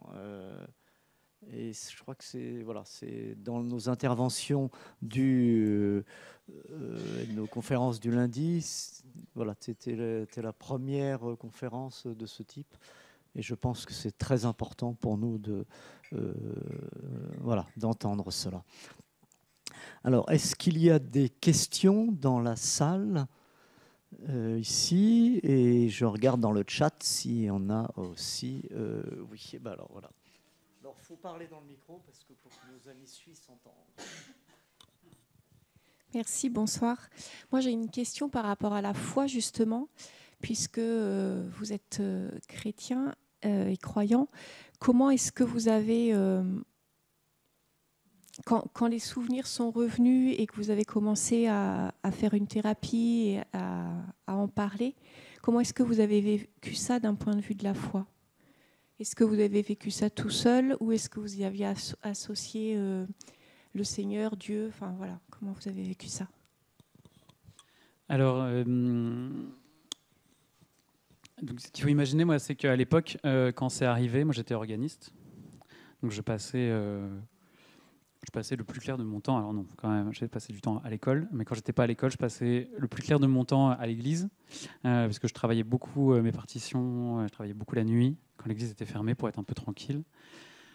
À cette époque-là, j'ai pas du tout arrêté. J'ai continué à jouer. C'est-à-dire que même au début de ma vie professionnelle, je faisais au moins 3 à 4 offices par week-end. Et puis j'accompagnais voilà, les obsèques et autres. Voilà. Bon. Au moment où la mémoire a commencé à revenir, c'est le moment où je suis parti, où j'ai déménagé vers Paris. Et à ce moment-là, j'ai arrêté l'orgue pour différentes raisons. C'était moins facile de trouver un orgue, enfin bon, pour différentes raisons. Et puis parce que j'étais très pris aussi pour le coup, parce que j'étais dans 2 chœurs. Donc je chantais par ailleurs, donc voilà, ça, je ne pouvais pas non plus tout faire. C'est une période où j'ai été réellement moins présent dans l'église, au sens de... Je sens qu'il y avait une distance que je n'ai pas forcément conscientisée sur le moment. C'est-à-dire qu'à la fois, il y avait... forcément, quand j'étais organiste, j'étais tout le temps aux offices, et j'aimais bien faire ça pour différentes raisons, que ce soit des raisons musicales ou des raisons de foi. À cette époque-là, en revanche, j'allais dans les églises que pour chanter, pour donner des concerts. Je sentais que le lieu m'appelait, mais je n'étais pas prêt, comme s'il y avait un moment où je n'étais pas prêt à y revenir, sans forcément y mettre de sens sur le moment. Et en fait, ça a vraiment bougé, je crois, quand je suis allé à Solesmes. C'est-à-dire que vraiment, il y a... Pour expliquer un peu, hein, quand c'est arrivé sur l'été 2019, c'est que à ce moment-là, en thérapie, effectivement, on évoque que ça arrive dans l'église. Je me pose un peu de questions sur la foi, mais pas plus que ça. En fait, je suis assez éloigné de la foi. Je vais plus vraiment aux offices. Bon, voilà, je vis ma vie, voilà. Et pour autant, pendant cette période-là, je suis quand même témoin de mariage, d'amis très proches. Je suis parrain de leur fille. Donc, je suis quand même, voilà. Et c'est quelque chose que j'accepte à chaque fois. Donc, mais sans forcément y mettre de réflexion. Je dirais que là où ça a vraiment commencé à cheminer, c'est quand je suis allé à Solesmes. C'est-à-dire que quand j'ai choisi de partir faire une retraite, je ne sais pas du tout moi qui ai eu cette idée-là, c'est que j'ai un thérapeute, comme j'étais très fatigué, qui me dit « Mais attends, mais pourquoi tu ne vas pas quelque chose dans un monastère ?» Voilà. Et en fait, c'est en l'occurrence un thérapeute qui est athée, mais qui allait souvent à Solesmes parce qu'il me disait à Solesmes... tu peux être entre guillemets tranquille, c'est que si tu veux être tranquille là-bas, tu n'es pas obligé de faire les offices. Enfin, voilà. Bon. Et je suis allé, je me suis dit, bon, ok, puis c'est pas très loin de Solesmes de Paris, c'est assez pratique pour y aller. Enfin, bon, voilà. Donc je suis allé vraiment là-bas, à la base, vraiment pour me reposer. Et en fait, il s'est avéré que j'ai fait tous les offices, à part peut-être les laudes, mais voilà. Mais voilà, mais globalement, j'ai fait tous les offices. Et je passais mon temps. Puis alors, surtout, moi, j'ai une appétence particulière pour le chant grégorien. Donc à Solesmes, voilà, j'étais servi. Donc là, il s'est vraiment passé quelque chose. Et à la fois, quand j'étais là-bas, c'est vrai que je passais mon temps dans l'église. Je passais mon temps aux offices. Et puis surtout, vraiment, dans l'échange que j'ai eu avec le moine, j'ai commencé à comprendre que finalement, la foi était là encore. Elle ne m'avait jamais quitté. Mais pour autant, elle était peut-être moins exprimée. Et ça a vraiment chamboulé beaucoup les choses. Ça a été une première étape. Après, j'ai échangé longuement avec le moine de manière assez régulière, à distance. Et puis, quand j'ai soumis le premier manuscrit, notamment à des proches, j'ai des proches qui m'ont dit il est sympa ton manuscrit, mais tu parles pas du tout de foi, alors que quand même, quand on te connaît, on voit quand même que c'est quelque chose qui est très présent. Donc, j'ai retravaillé le manuscrit en ajoutant des éléments autour de ça, en me disant oui, quand même, peut-être c'est vrai que voilà. Et notamment, j'évoque moi, alors, toute proportion gardée, mais ce que j'aime bien, ce que j'ai toujours beaucoup aimé faire, au-delà des offices, j'ai souvent aimé faire toute la semaine de la Passion, de jouer des heures et des heures, notamment le jeudi saint et dans l'église, mais j'aime beaucoup accompagner les obsèques. Et pourquoi ? Parce que j'ai joué aussi dans beaucoup de mariages, mais dans les mariages, j'ai joué beaucoup de mariages où les gens sont là ils sont là souvent, alors pas toujours, mais souvent parce que voilà, les grands-parents disent il va falloir se marier à l'église, donc j'en ai eu beaucoup des comme ça. Et heureusement, ils ne sont pas tous comme ça. Mais par contre, pour les obsèques, que les gens soient croyants ou pas, les gens sont souvent dévastés, tristes, en tout cas souvent. Et du coup, finalement, la musique est là aussi pour les accompagner, qu'ils soient croyants ou non, mais pour les accompagner dans ce chemin. Et peut-être même aussi qu'on accompagne l'âme du défunt. Enfin, en tout cas, on est là pour... voilà. Et je me suis dit, si je le réfléchis comme ça, c'est que quand même, j'ai une certaine foi. Comme si j'avais une mission divine, entre guillemets, qui était donnée dans cet accompagnement-là. Et c'est un élément que je décris parce que pendant l'époque où j'ai retouché une partie du manuscrit, une de mes grand-mères est décédée. Et je me suis retrouvé du coup à jouer sur l'orgue de mon enfance, dans l'église où j'ai vécu ça. Et ça a été un moment assez fort pour moi. Et c'est là que je me suis dit qu'en fait, la foi ne m'avait pas quitté. Et je dirais que maintenant, elle grandit, et surtout que je suis en couple avec un garçon et qui lui a vécu d'autres choses par ailleurs dans sa vie, très croyant aussi, mais voilà, traversé d'autres crises dont je ne vais pas évoquer là, et en fait on va ensemble à Solesmes maintenant. Donc on a évidemment chacun notre cellule, notre chambre, mais voilà, et les moines à Solesmes savent que nous sommes en couple. Et du coup, ils nous positionnent à chaque fois au repas, l'un à côté de l'autre, même si les repas sont en silence et tout ça. Mais en fait, c'est infime, mais pour moi, c'est aussi ça la foi. C'est-à-dire que, c'est aussi, je crois que finalement d'échanger avec des moines, ça m'a permis vraiment de retrouver la foi, même si je l'avais pas vraiment perdue, mais en tout cas de la remettre, peut-être de lui redonner de la consistance, je dirais. Dans le respect qu'ils ont pu avoir, dans l'écoute qu'ils ont pu avoir avec ce que j'ai vécu. Et puis aussi avec ce que je suis aujourd'hui quand je viens en couple au monastère, quoi. Je crois que c'est ça aujourd'hui. Voilà. Et c'est vrai que maintenant, c'est quelque chose de beaucoup plus investi chez moi. Dans les offices dans lesquels je peux aller, dans les prières que je peux faire. Dans ma manière de prier, dans ma manière de voir les choses. Oui. Voilà. Je ne sais pas si ça répond, mais... Merci. Alors, il y a des questions sur le chat. La première, comment dans votre vie vous gérez votre sensibilité ? Ça, c'est compliqué, comme ça peut être vaste.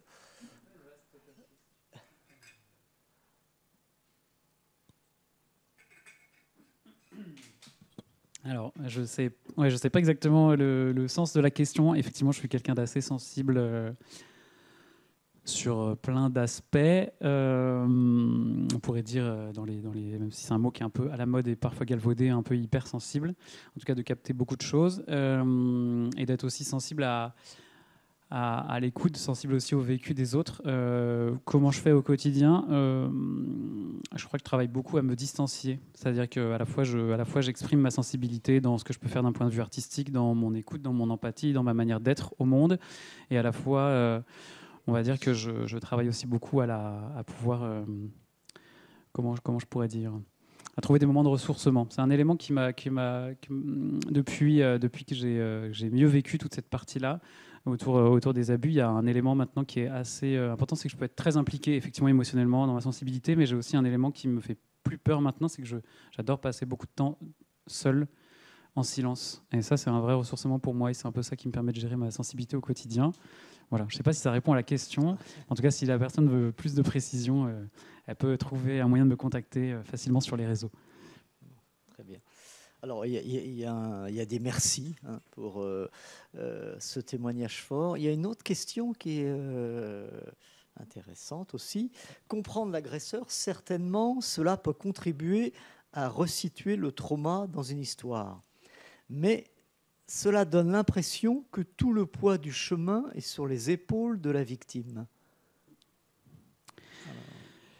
Alors oui, c'est vrai. En fait, ce qui est sûr, c'est que la victime et l'agresseur ont du chemin à faire tous les deux. Pas le même chemin, évidemment.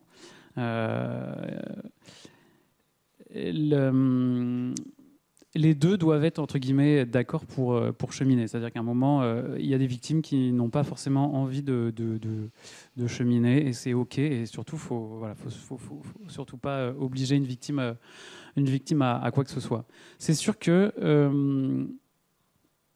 moi, j'ai beaucoup travaillé pour me reconstruire, ça c'est sûr. Et c'est vrai que de comprendre l'agresseur, ça a été un élément essentiel, qui n'est pas forcément essentiel pour tout le monde, mais ça a été un élément essentiel pour pouvoir inscrire aussi cet élément dans son histoire de vie. Enfin, je ne vais pas relater son histoire, mais c'était... moi, ça m'a permis de mettre du sens. Et vraiment, j'insiste sur le fait que mettre du sens, ça ne permet pas... c'est pas là pour excuser. C'est vraiment que... Moi, j'avais besoin de mettre du sens là-dessus. Aujourd'hui, je ne l'ai pas encore fait pour les camarades de classe parce qu'en l'occurrence, la procédure judiciaire n'a pas vraiment avancé et puis elle avancera peut-être pas. Mais pour le coup, sur le prêtre, c'était un vrai besoin. Je crois que le chemin, si l'agresseur est vivant et soit effectivement dans un processus judiciaire ou autre, je crois qu'effectivement il a un chemin à faire. Et je pense que du coup, quand la victime peut être, quand l'agresseur peut être arrêté, il y a ce qui commence à se dérouler autour de la justice restaurative, de pouvoir aussi être en lien des victimes avec des agresseurs. Ça peut être aussi un chemin à faire. Mais c'est sûr que je crois que le chemin réellement de la victime est effectivement, l'agresseur aurait du chemin à faire, mais malheureusement, en tout cas avec l'expérience et le recul que je peux en avoir sur les victimes que j'ai pu accompagner ou celles avec qui je peux échanger, je crois que la victime fait beaucoup de chemin et l'agresseur n'en fait pas forcément beaucoup. Alors, est-ce qu'il y a des questions dans la salle? Oui, Bertrand.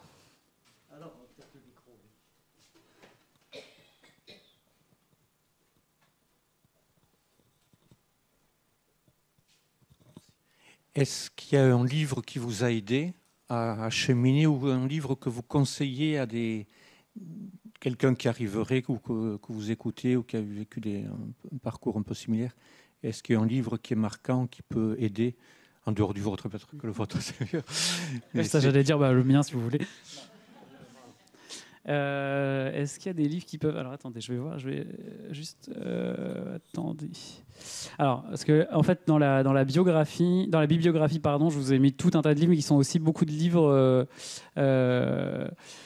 beaucoup de livres qui sont aussi des livres psy, pour aussi donner des éléments un peu plus poussés. Mais il y a quand même trois livres qui m'avaient beaucoup... intéressé, c'est le livre de Véronique Margron, Un moment de vérité. Moi, c'est un livre qui avait été assez marquant.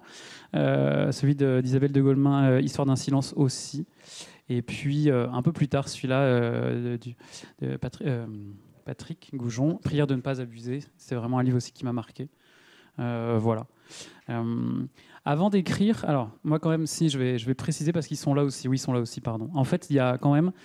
il y a 2 livres que j'ai lus. Si j'ai écrit, alors il y a plein de raisons, mais j'ai été notamment beaucoup encouragé par Jean-Pierre Sautreau, qui est donc une personne victime de Vendée. Jean-Pierre Sautreau, il a écrit 2 livres que j'ai mis aussi en biblio, Une croix sur l'enfance et puis Crier pour nous. Moi, c'est des livres que j'ai lus et en fait, si j'ai fait un signalement auprès de l'évêque et que j'ai rencontré l'évêque et que j'ai écrit, c'est notamment sur insistance, dans le bon sens du terme de Jean-Pierre, qui à l'époque faisait le relevé, entre guillemets, des victimes du département. J'avais échangé avec lui longuement. Voilà, il m'avait dit que ce serait quand même bien de faire un signalement. Moi, je n'avais pas trop, voilà. Et au final, effectivement, c'était important. Et c'est vrai que il m'a aussi incité à écrire parce que j'avais un autre biais, une autre manière d'arriver sur le sujet. Donc voilà, ce sont des livres aussi qui ont été marquants pour moi, oui. Voilà. Après, il y a différents livres, il y a différents sujets. Hein. C'est vraiment après selon les affinités de chacun, mais c'est vraiment des livres qui m'ont marqué pour le coup. Ouais. Alors, il y a plusieurs questions sur le chat. Alors, une longue, mais que je peux résumer. Comment favoriser le premier déclencheur révélateur dans un cadre qui n'alourdit pas celui qui ose s'exprimer? En gros, sortir d'un système avec tellement de mécanismes de défense, tels que le déni, le renversement des responsabilités, etc. etc. Voilà, comment... Et il y a une autre question qui va avec, à mon sens, hein, je les donne toutes les deux. Quand une victime s'ouvre pour la première fois, on a conscience que l'étape est énorme, mais aussi que le parcours qui commence reste immense. Que lui dire pour l'aider sur ce point d'étape? Ok. Alors, ah oui. Voilà. Donc, alors déjà, sur la première question, sur la dimension de sortir de tout le cadre, les mécanismes de défense et autres, bon, moi j'ai plutôt envie de répondre qu'aujourd'hui, les personnes les plus habilitées à accompagner ce processus-là, c'est plutôt des thérapeutes quand même, ou en tout cas des psychothérapeutes qui vont plutôt être... qui ont plutôt une connaissance assez fine de la psychologie humaine et qui vont être aussi en capacité de cheminer avec les, comment je pourrais dire, avec les différentes étapes, que ce soit ou les mécanismes de défense ou la lourdeur de la personne. C'est vrai que la problématique qu'il peut y avoir dans la thérapie, c'est que pour certains, ça représente quand même un enjeu et un cadre assez lourd. Je ne sais plus comment était la question, mais je crois qu'il y avait cette dimension. C'est vrai que la thérapie, ça peut un peu faire peur parfois. Je crois que dans ce cas, si la personne n'a pas forcément, se sent pas forcément d'aller tout de suite vers la thérapie pour en parler, il y a aussi cellules d'écoute. Et l'avantage des cellules d'écoute, c'est que, alors pas forcément cellules d'écoute dans les diocèses, hein, cellules d'écoute en général. Enfin voilà, il y en a sur différents cadres. L'avantage des cellules d'écoute aussi parfois, c'est qu'on peut aussi en parler de manière anonyme, et du coup, il y a moins le cadre strict de la thérapie, tout ça. Mais en revanche, pour tout ce qui peut être effectivement les mécanismes, tout ce qui est le déni et autres, c'est vraiment le cheminement thérapeutique. Et puis aussi, parfois, ce qui se passe souvent, c'est que les gens en ont conscience plus que nous. C'est-à-dire que moi, typiquement, autant mes parents, évidemment, mon frère et ma sœur, je pense, ont été très surpris. Enfin, ma sœur, un peu moins. Ma sœur m'a dit qu'elle s'était posé la question plusieurs fois, mais qu'elle n'avait jamais osé me la poser frontalement, parce que c'est quand même pas très simple à poser comme question. Et en fait, mes amis, c'est-à-dire les gens qui me voyaient le plus à Paris, en fait, la majorité n'était pas du tout étonnés quand ils ont su, en fait. Ils se sont dit, en même temps, voilà, sans qu'ils puissent l'expliquer, pour eux, c'était assez évident. Et donc, en fait, certains se sont posé la question, m'ont laissé cheminer. C'est-à-dire qu'à un moment, c'est difficile d'aborder cette question-là. Voilà. Mais par contre, effectivement, certains, typiquement, il y a eu... moi, la SIAZ, je crois, a dû commencer en juin 2019, si ma mémoire est bonne, quelque chose autour de là. Enfin, donc quelques semaines avant que moi j'en parle. Et en fait, je me souviens très bien d'un dîner fin juin avec différents amis qui en fait se mettent spontanément à parler de la SIAZ. Et moi, j'avais pas vu passer l'information, comme quoi quand on veut pas voir les choses, on les voit pas. Voilà. Et en fait, des semaines après, ils m'ont expliqué qu'ils en avaient parlé en se disant que peut-être ça me ferait cheminer. Enfin voilà, parce qu'ils soupçonnaient quelque chose. Donc il y a aussi cette manière d'y aller. Parfois, ils l'ont fait plutôt assez finement, si je puis dire. Mais c'est sûr que voilà, il n'y a pas forcément de bonnes recettes. Et après, quoi dire à une personne? Déjà, une personne qui se livre, c'est beaucoup. C'est effectivement un chemin énorme pour elle. Donc je crois déjà que c'est pas forcément facile de lui dire, de savoir déjà quoi lui dire. Je pense que ce que j'évoquais dans une des slides précédentes, je pense qu'effectivement lui dire déjà qu'on la croit et qu'on a entendu ce qu'elle a dit, c'est déjà un élément extrêmement important. Je pense qu'il y a un élément aussi qui est assez important, c'est effectivement évoquer avec elle que c'est un chemin qui va être long, que c'est un chemin qui nécessite un accompagnement thérapeutique. Je pense que c'est toujours intéressant à le dire, mais là c'est pareil, il faut laisser la personne cheminer au moment où elle sera prête pour. Et puis surtout, c'est important de ne pas aller sur des questions trop intrusives. Voilà. Parce que forcément, on peut aussi avoir un certain nombre de questions qui peuvent... qui peuvent être complexes au début. Et ça, c'est normal parce qu'on a besoin parfois de comprendre. Voilà, je crois qu'il y a un des éléments quand même, c'est effectivement de l'écouter, d'accueillir cette parole-là, et parfois aussi même peut-être juste de lui dire, en fait, face à ce que tu me dis, j'entends ta souffrance et je ne sais pas forcément quoi répondre, mais le simple fait de le dire, c'est déjà beaucoup, en fait. C'est beaucoup mieux qu'un silence. Voilà. Parce que parfois, on ne peut pas forcément savoir quoi dire face à cette parole-là, et c'est OK, du moment que la personne en face sache juste le dire que voilà, elle ne sait pas forcément quoi y répondre, quoi. Mais en tout cas, si elle sent déjà une écoute, c'est déjà un élément extrêmement important. Je pense que voilà, quand une personne livre ça, c'est un sujet qui est quand même très sensible. Donc voilà, c'est important aussi de signifier que la parole a été entendue. Est-ce qu'il y a d'autres questions dans la salle? Parce qu'autrement, il y en a. Oui.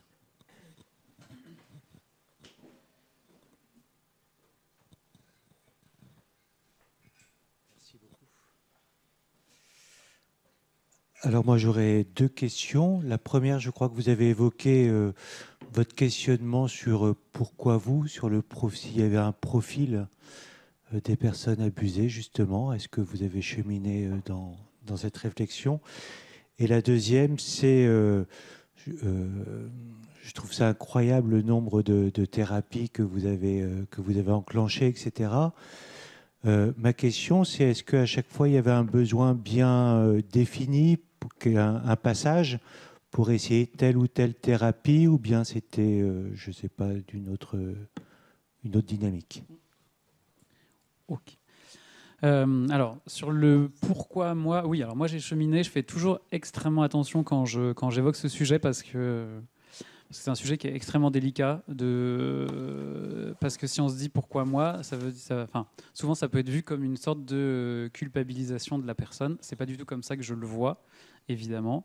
Donc c'est pour ça que je fais toujours attention quand j'évoque ce sujet-là. Je sais que voilà, il y a certaines là pour le coup avec la vague MeToo, je fais toujours attention quand j'évoque ce sujet. Mais en revanche, ce que j'ai pu constater quand même, c'est que et d'ailleurs je crois que ce sont des éléments qui ont été un peu évoqués. Jean-Marc Sauvé l'a évoqué, je ne sais plus si c'est dans le rapport de la SIAZ ou autre, mais en tout cas c'est évoqué dans certains articles, c'est que il y a quand même dans des articles une idée qui a été évoquée comme quoi les prêtres savaient à qui ils s'attaquaient. Comme si finalement ils arrivaient quand même à se dire ce sera plutôt lui que lui, parce que voilà. On remarque quand même que c'est souvent, en tout cas il y a eu différentes personnes avec, soit est-ce qu'on peut expliquer des personnes avec une certaine fragilité, pas forcément, parce que fragilité est souvent péjoratif, mais en tout cas avec une certaine sensibilité, si je reprends un mot d'une question qui a été posée tout à l'heure, il y a quelque chose de cet ordre-là. Il y a souvent, moi ce que je peux évoquer par rapport à moi personnellement, moi je suis issu d'une famille très aimante, mais pas du tout démonstrative. Voilà, donc comme ça peut avoir de temps en temps. Et je me suis longtemps posé la question de me dire est-ce que finalement, par ces abus, je ne suis pas allé chercher de l'affection, ou en tout cas des gestes, chez quelqu'un d'autre. C'est-à-dire, est-ce que finalement, de par le fait d'être dans une famille certes aimante, mais très distanciée, c'est-à-dire voilà, on ne se prend pas vraiment dans les bras, enfin, il n'y a pas... Est-ce qu'il y a quelque chose de cet ordre-là? C'est une première question. Et la deuxième question, c'est que moi, j'ai quand même une certaine sensibilité. J'ai toujours été un peu électron libre. En tout cas, dans mon enfance, j'étais quelqu'un de très introverti, un peu souffre-douleur. J'ai toujours été. Donc, j'étais potentiellement une cible privilégiée. Voilà. Donc, voilà. Je dirais que aujourd'hui, dans les personnes que j'accompagne, et pas que, dans des personnes aussi avec qui j'ai pu échanger, pour lesquelles ça arrive soit dans plusieurs cadres, soit dans un cadre, mais sur une certaine durée. Hein. Je parle pas si c'est, par exemple, je sais pas, un viol qui peut arriver en fin de soirée ou autre, où je sors ce cadre-là, je parle vraiment d'abus comme ça sur des enfants et autres. On voit bien quand même qu'il y a des éléments qui sont relatés dans le type de la personnalité qu'ils ont. Voilà. Est-ce qu'il y a une question autour de l'éducation, autour d'une certaine sensibilité, une certaine introversion, enfin voilà. En tout cas, j'ai pu constater ça. Après, j'en fais pas une généralité. En revanche, moi, je me suis réellement posé la question pour moi, et j'estime qu'effectivement, le profil que j'avais pouvait effectivement être sujet à ça, quoi. Effectivement, et en fait, quand je prends l'exemple du garçon que j'évoque, qui est tout début du livre, j'aurais pu dire que c'était mon double, ce garçon-là. Et il lui arrivait la même chose. Évidemment, là non plus, je ne généralise pas. Ce n'est pas une étude scientifique, sociologique ou autre. Mais en tout cas, c'est ce que j'ai pu constater. Je ne sais pas si ça répond à la première question. Et sur la deuxième, sur le nombre de thérapies, Un comportement que je n'ai pas évoqué vraiment ici dans la notion, aussi peut-être je l'ai mis mais je ne l'ai pas dit. Post-traumatisme, dans le traumatisme, il peut y avoir aussi une problématique d'addiction. J'ai un ami qui a vécu ça dans un contexte familial, qui a mis fin à ses jours l'année dernière. Il y a 2 ans, pardon, et qui du coup, lui pour le coup a vécu ça pendant un certain nombre d'années aussi, qui a vécu l'autre versant du bien, c'est-à-dire pas vraiment de parcours thérapeutique, mais par contre une addiction autre, c'est-à-dire une addiction à la sexualité, une addiction aux drogues et tout ça. Enfin, bon. Et pour le coup, il est tombé dans un autre versant du traumatisme qui peut exister aussi. Et moi, du coup, cette addiction-là, elle s'est vue alors, dans le travail, très clairement, et aussi dans les thérapies. C'est-à-dire qu'en fait, la problématique qu'il y a eu, c'est pendant tout un temps, j'avais beaucoup de troubles, beaucoup de problématiques de santé qu'aucun médecin n'arrivait à expliquer, qu'aucun médecin n'arrivait à soigner ou à accompagner. Et en fait, du coup, j'ai essayé plein de thérapies. Alors, certaines qui ont vraiment eu des efficacités, mais aussi parce qu'à un moment, je ne savais plus quoi faire, en fait. Vraiment, j'étais arrivé à un point où je me disais, qu'est-ce que je peux faire pour... Et en fait, la problématique qu'il y avait, c'est que c'était que des thérapies qui étaient là pour essayer de taire le symptôme. Mais en fait, le symptôme, il était là. Il s'exprimait très fort parce qu'il y avait besoin que quelque chose d'autre s'exprime. Le symptôme, finalement, il était le reflet de ce que j'arrivais pas à dire. Et en fait, je pense que pendant toutes ces thérapies-là, j'essayais de contrer un symptôme, alors qu'en fait, une des solutions était de dire et de verbaliser vraiment, quoi. Donc moi, j'ai vraiment eu cette étape-là. J'ai fait beaucoup de choses. Alors, beaucoup de choses m'ont été utiles quand même, avec le recul. Il y a aussi des choses sur lesquelles vraiment, avec le recul, non. C'est sûr que ça n'a pas servi. En revanche, j'ai beaucoup exploré parce que oui, vraiment, il y avait une notion d'impuissance. Je crois que maintenant, à l'époque, typiquement quand j'ai fait, je donne un exemple d'une thérapie qui fonctionne bien pour l'abus, c'est notamment l'ICV, intégration du cycle de vie. Moi, quand j'ai suivi cette thérapie-là, c'était en, je ne sais plus quelle année, enfin bref, en tout cas, à cette époque-là, c'était pas du tout une thérapie reconnue pour les traumatismes. Mais en l'occurrence, moi, ça a été une vraie aide.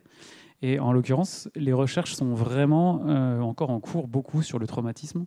Et je trouve que sur ces dernières années, on a vraiment fait des avancées énormes pour se dire ça vraiment ça aide, ça n'aide pas, ça aide, ça n'aide pas. Et je crois qu'effectivement, maintenant, quelqu'un qui a besoin d'être pris en charge, je pense qu'il a un moyen d'être pris en charge de manière plus simple et plus directe que la manière dont moi j'ai pu être pris en charge à l'époque, quoi. Voilà. Merci. Alors, oui.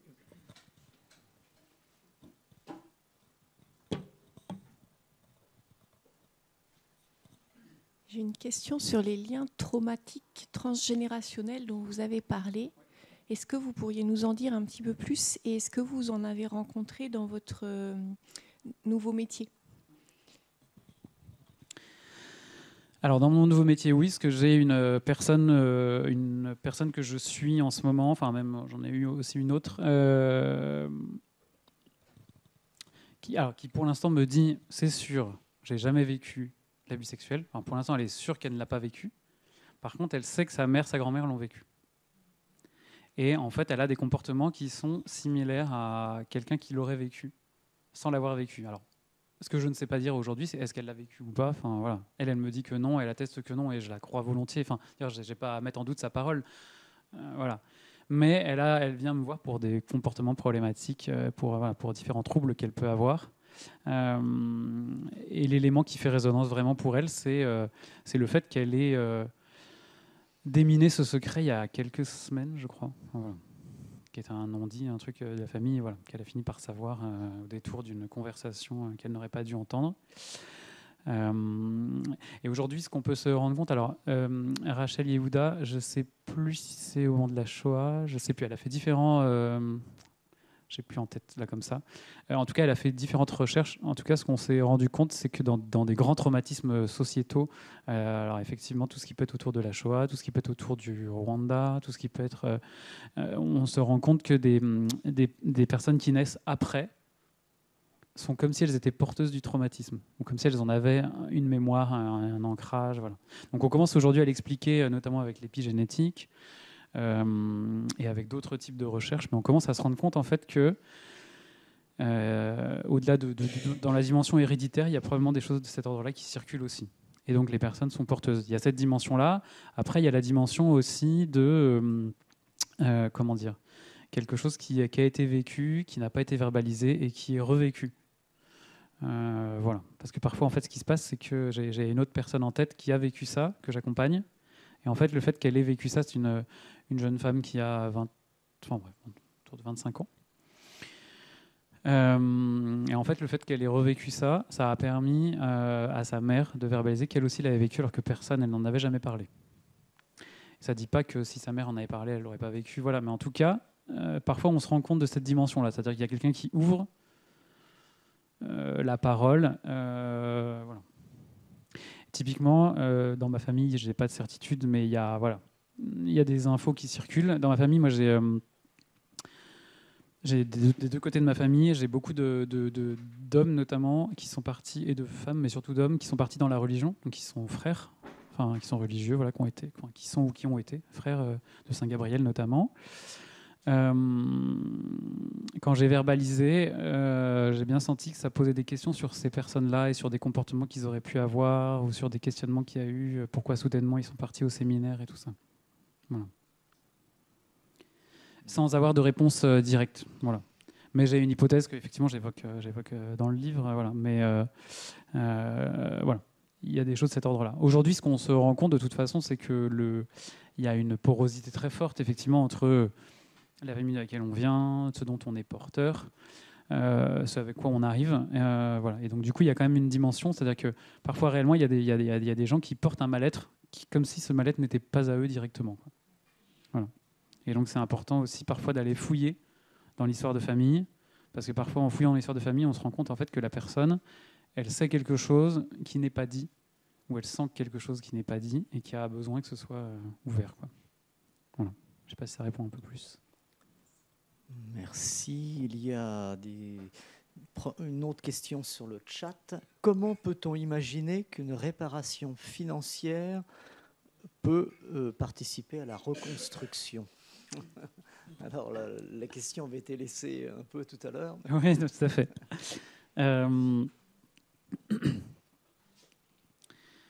Alors, attendez, parce qu'en fait... je vais peut-être vous lire. Je vais peut-être lire le témoignage. C'est très court, hein, c'est 3 phrases, je pense. Mais le témoignage que j'ai fait pour... attendez. Pour l'INIR, que j'ai envoyé la semaine dernière. Déjà, ça posera le cadre, et puis hop.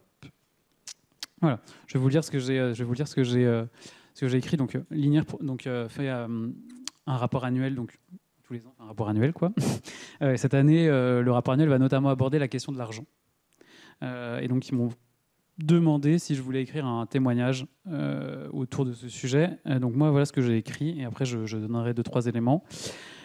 J'ai écrit que c'est en 2023 que j'ai vécu ma démarche avec l'INIR. Bien que l'évêque de mon diocèse ait déjà montré une grande écoute, la reconnaissance et la réparation étaient essentielles à mon processus de guérison. La question de la réparation financière s'est rapidement imposée à moi. Cela avait-il un sens ? Pourrait-elle apaiser une douleur aussi irrémédiable ? Je savais qu'aucune somme, aussi élevée soit-elle, ne comblerait ces instants de vie volés ou en effacerait les conséquences dans ma vie actuelle. Cependant, je mesurais pleinement le coût déjà engendré. Presque 20 ans de thérapie et plus de 80 000 € dépensés. J'avais tout tracé. Lorsque j'ai reçu la somme qui m'était attribuée, je me suis senti décontenancé tant elle me semblait insuffisante et déconnectée de la réalité de mes blessures. J'ai alors réalisé que l'argent venait établir une échelle, chiffrer l'indicible. Peut-on établir objectivement un tel traumatisme en termes financiers ? Cela n'avait pas de sens pour moi. Les faits que j'avais relatés n'étaient que partiels et continuaient à se dévoiler au fil de la démarche. Toutefois, en pleine reconversion professionnelle, j'ai pu trouver une utilisation concrète à cette somme. Même si cette réparation reste partielle et injuste, elle a eu un impact tangible dans ma vie. Ce que je voudrais compléter là-dessus, c'est que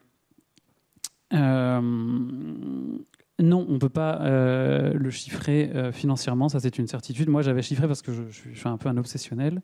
Et donc, du coup, à partir du moment où j'ai commencé, je tiens mes agendas depuis des années, donc j'ai pu retracer tous mes rendez-vous de thérapie. Et puis, comme j'ai une bonne mémoire, je savais quel était le coût en face de chaque. Et donc, quand je suis arrivé à l'INIR, j'ai dit, si vous voulez, je peux vous fournir un fichier Excel et j'ai tout le détail. Voilà. évidemment, le coût, c'est pas que le coût des rendez-vous de thérapie, parce que le coût, c'est un coût inestimable, parce que en fait, ça restera toute la vie. Toute la vie, j'aurai des comportements, des troubles, des choses qui resteront là et qui, de toute façon, ne disparaîtront jamais complètement. C'est une certitude. Donc, du coup, c'est impossible à évaluer. En revanche, il faut voir, la question, c'est qu'est-ce qu'on fait de cet argent. Et d'ailleurs, on en fait ce qu'on veut. Moi, effectivement, il a été une aide pour le parcours de reconversion que j'ai fait.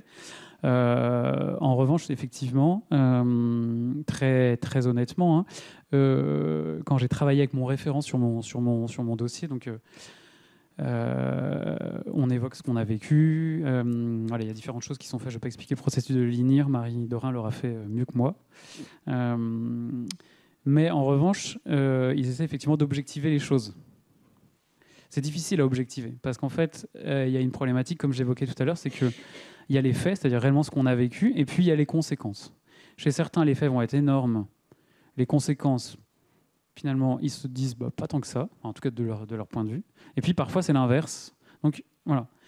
Et à objectiver, c'est très compliqué, et notamment aussi pour un autre élément, c'est qu'avec l'amnésie, souvent, la mémoire, elle est parcellaire. C'est-à-dire qu'on a une vision de ce qui s'est passé, et puis peut-être que la vision n'est pas complètement exacte. Peut-être que finalement, il s'est passé plus de choses, voilà, ce qui est un peu mon cas. C'est-à-dire que moi, à l'époque où je suis passé par le processus de l'INIR, j'avais une vision des faits qui se sont déroulés, et puis en fait, au fil du processus, les faits se sont dévoilés un peu différemment. Et en fait, je pense que je m'attendais quand même à un montant plus élevé réellement, parce que les faits étaient quand même pour moi très importants. Et finalement, j'ai estimé qu'ils avaient été un peu minimisés, quoi. Dans la manière dont ça m'a été redonné. Donc moi, c'est pas quelque chose que j'ai très bien vécu, cette dimension-là. Après, j'en ai fait quelque chose, et puis voilà. Il faut toujours objectiver. Moi, je me questionne beaucoup, c'est-à-dire que je pense que c'est important, mais en même temps, on poserait la question à des victimes d'attentats ou autres, ou n'importe quel procès. Enfin, voilà, en fait, c'est inestimable comme valeur, et c'est ça qui est compliqué. Mais en tout cas, moi, je m'interroge beaucoup sur pas forcément sur la notion du montant, mais plus sur, en tout cas, pas sur la question, du montant maximum, mais plutôt sur la question de est-ce que ça vaut le coup de mettre une échelle, ou est-ce que du coup, ça n'aurait pas été plus simple de dire, ben voilà, tout le monde est sur le même montant. Enfin voilà, parce que pour moi, voilà, même si l'INIR essaye de l'estimer, ils font au mieux qu'ils peuvent là-dessus. Voilà, bon, ça reste toujours, de mon point de vue, arbitraire, quoi. Voilà. Alors, il y a des questions sur le chat et une discussion sur le chat autour de la colère. Et ça commence par quelqu'un qui dit « Je me permets d'être étonné que le mot colère n'apparaisse pas une fois. » Et un autre qui répond « Oui, la colère, il faut l'exprimer. Le besoin de colère et la reconnaissance de l'injustice, au final. » Voilà. Donc, c'est vrai, je l'ai pas. Oui. C'est vrai, non, c'est très juste. C'est vrai que je l'ai pas. Oui, bah, j'ajouterai ça dans mes. Oui, c'est vrai, j'en parle pas. Alors. La présentation que j'ai faite est un peu orientée, c'est-à-dire que c'est un peu comme le travail que j'ai fait sur le livre. Ce qui m'intéressait, j'ai évoqué ça un moment tout à l'heure, ça ne m'intéressait pas forcément d'évoquer la colère, même si c'est un élément important, parce que ça m'arrivait de discuter avec pas mal de victimes qui avaient lu des textes de colère, et c'était important parce que des textes de colère ou des textes qui décrivent vraiment les choses, c'est aussi des textes qui ont permis de mettre en mouvement le travail qui s'est fait avec la SIAZ, qui se fait aussi avec la Civis. Enfin, voilà. Sauf qu'en fait, parfois, j'ai aussi eu des victimes qui m'ont dit...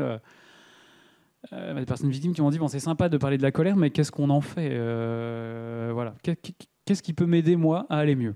Alors effectivement, exprimer la colère, ça permet d'aller mieux, c'est sûr, mais parfois les victimes ont aussi besoin d'avoir des écrits ou des films ou autres qui leur permettent aussi de montrer une autre perspective à ce cheminement. Moi, c'est ce que j'ai choisi, donc j'ai choisi de pas forcément détailler et exprimer cette partie-là. En revanche, pour en dire quelques mots quand même, moi j'ai beaucoup tardé à me mettre en colère par rapport à ça, parce que j'ai surtout beaucoup culpabilisé, où je me suis dit, bon, j'ai forcément créé ça, enfin, je me suis dit, si ça m'est arrivé, en plus dans deux contextes différents, c'est que probablement c'est un peu de ma faute. Donc j'ai mis beaucoup de temps à me mettre en colère et à avoir de la colère. Elle est venue assez tardivement dans le processus thérapeutique, elle est venue après l'avoir dit à mes parents. Et moi, j'ai pu la travailler, la colère, alors évidemment en thérapie, mais j'ai surtout travaillé sur l'expression. Donc j'ai beaucoup peint à cette époque-là. Alors pas vraiment la peinture qui est dans les slides, mais voilà, j'ai beaucoup peint sur des choses très foncées. Voilà, j'ai besoin de beaucoup travailler, moi, plutôt de manière artistique, en tout cas en art-thérapie, beaucoup avec la peinture. Et puis je suis aussi allé crier en forêt. Enfin, voilà. J'ai vraiment eu besoin de lâcher quelque chose de cet ordre-là. C'est-à-dire qu'il y avait vraiment un accompagnement thérapeutique et à la fois j'ai eu besoin de le vivre dans mon corps. Plutôt de cette manière-là, oui. Voilà. Alors, une dernière question. Les thérapies évoquées peuvent-elles aider pour les abus d'autorité ou des abus spirituels?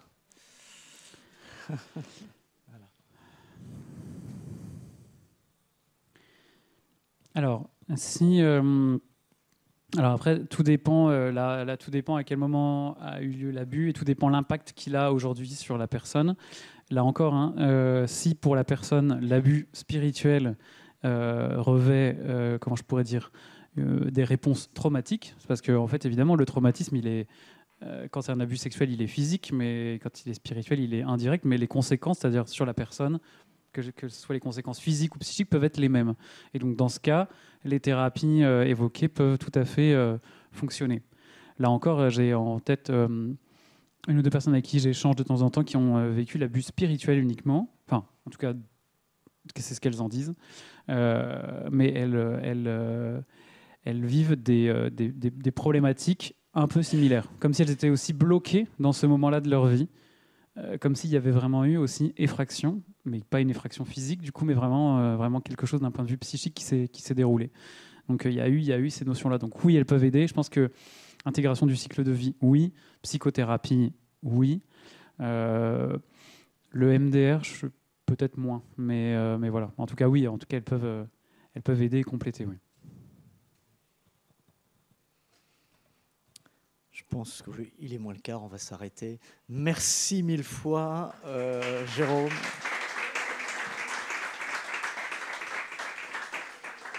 Merci. Donc, il y a ton livre qui est là, qu'il est possible d'acheter.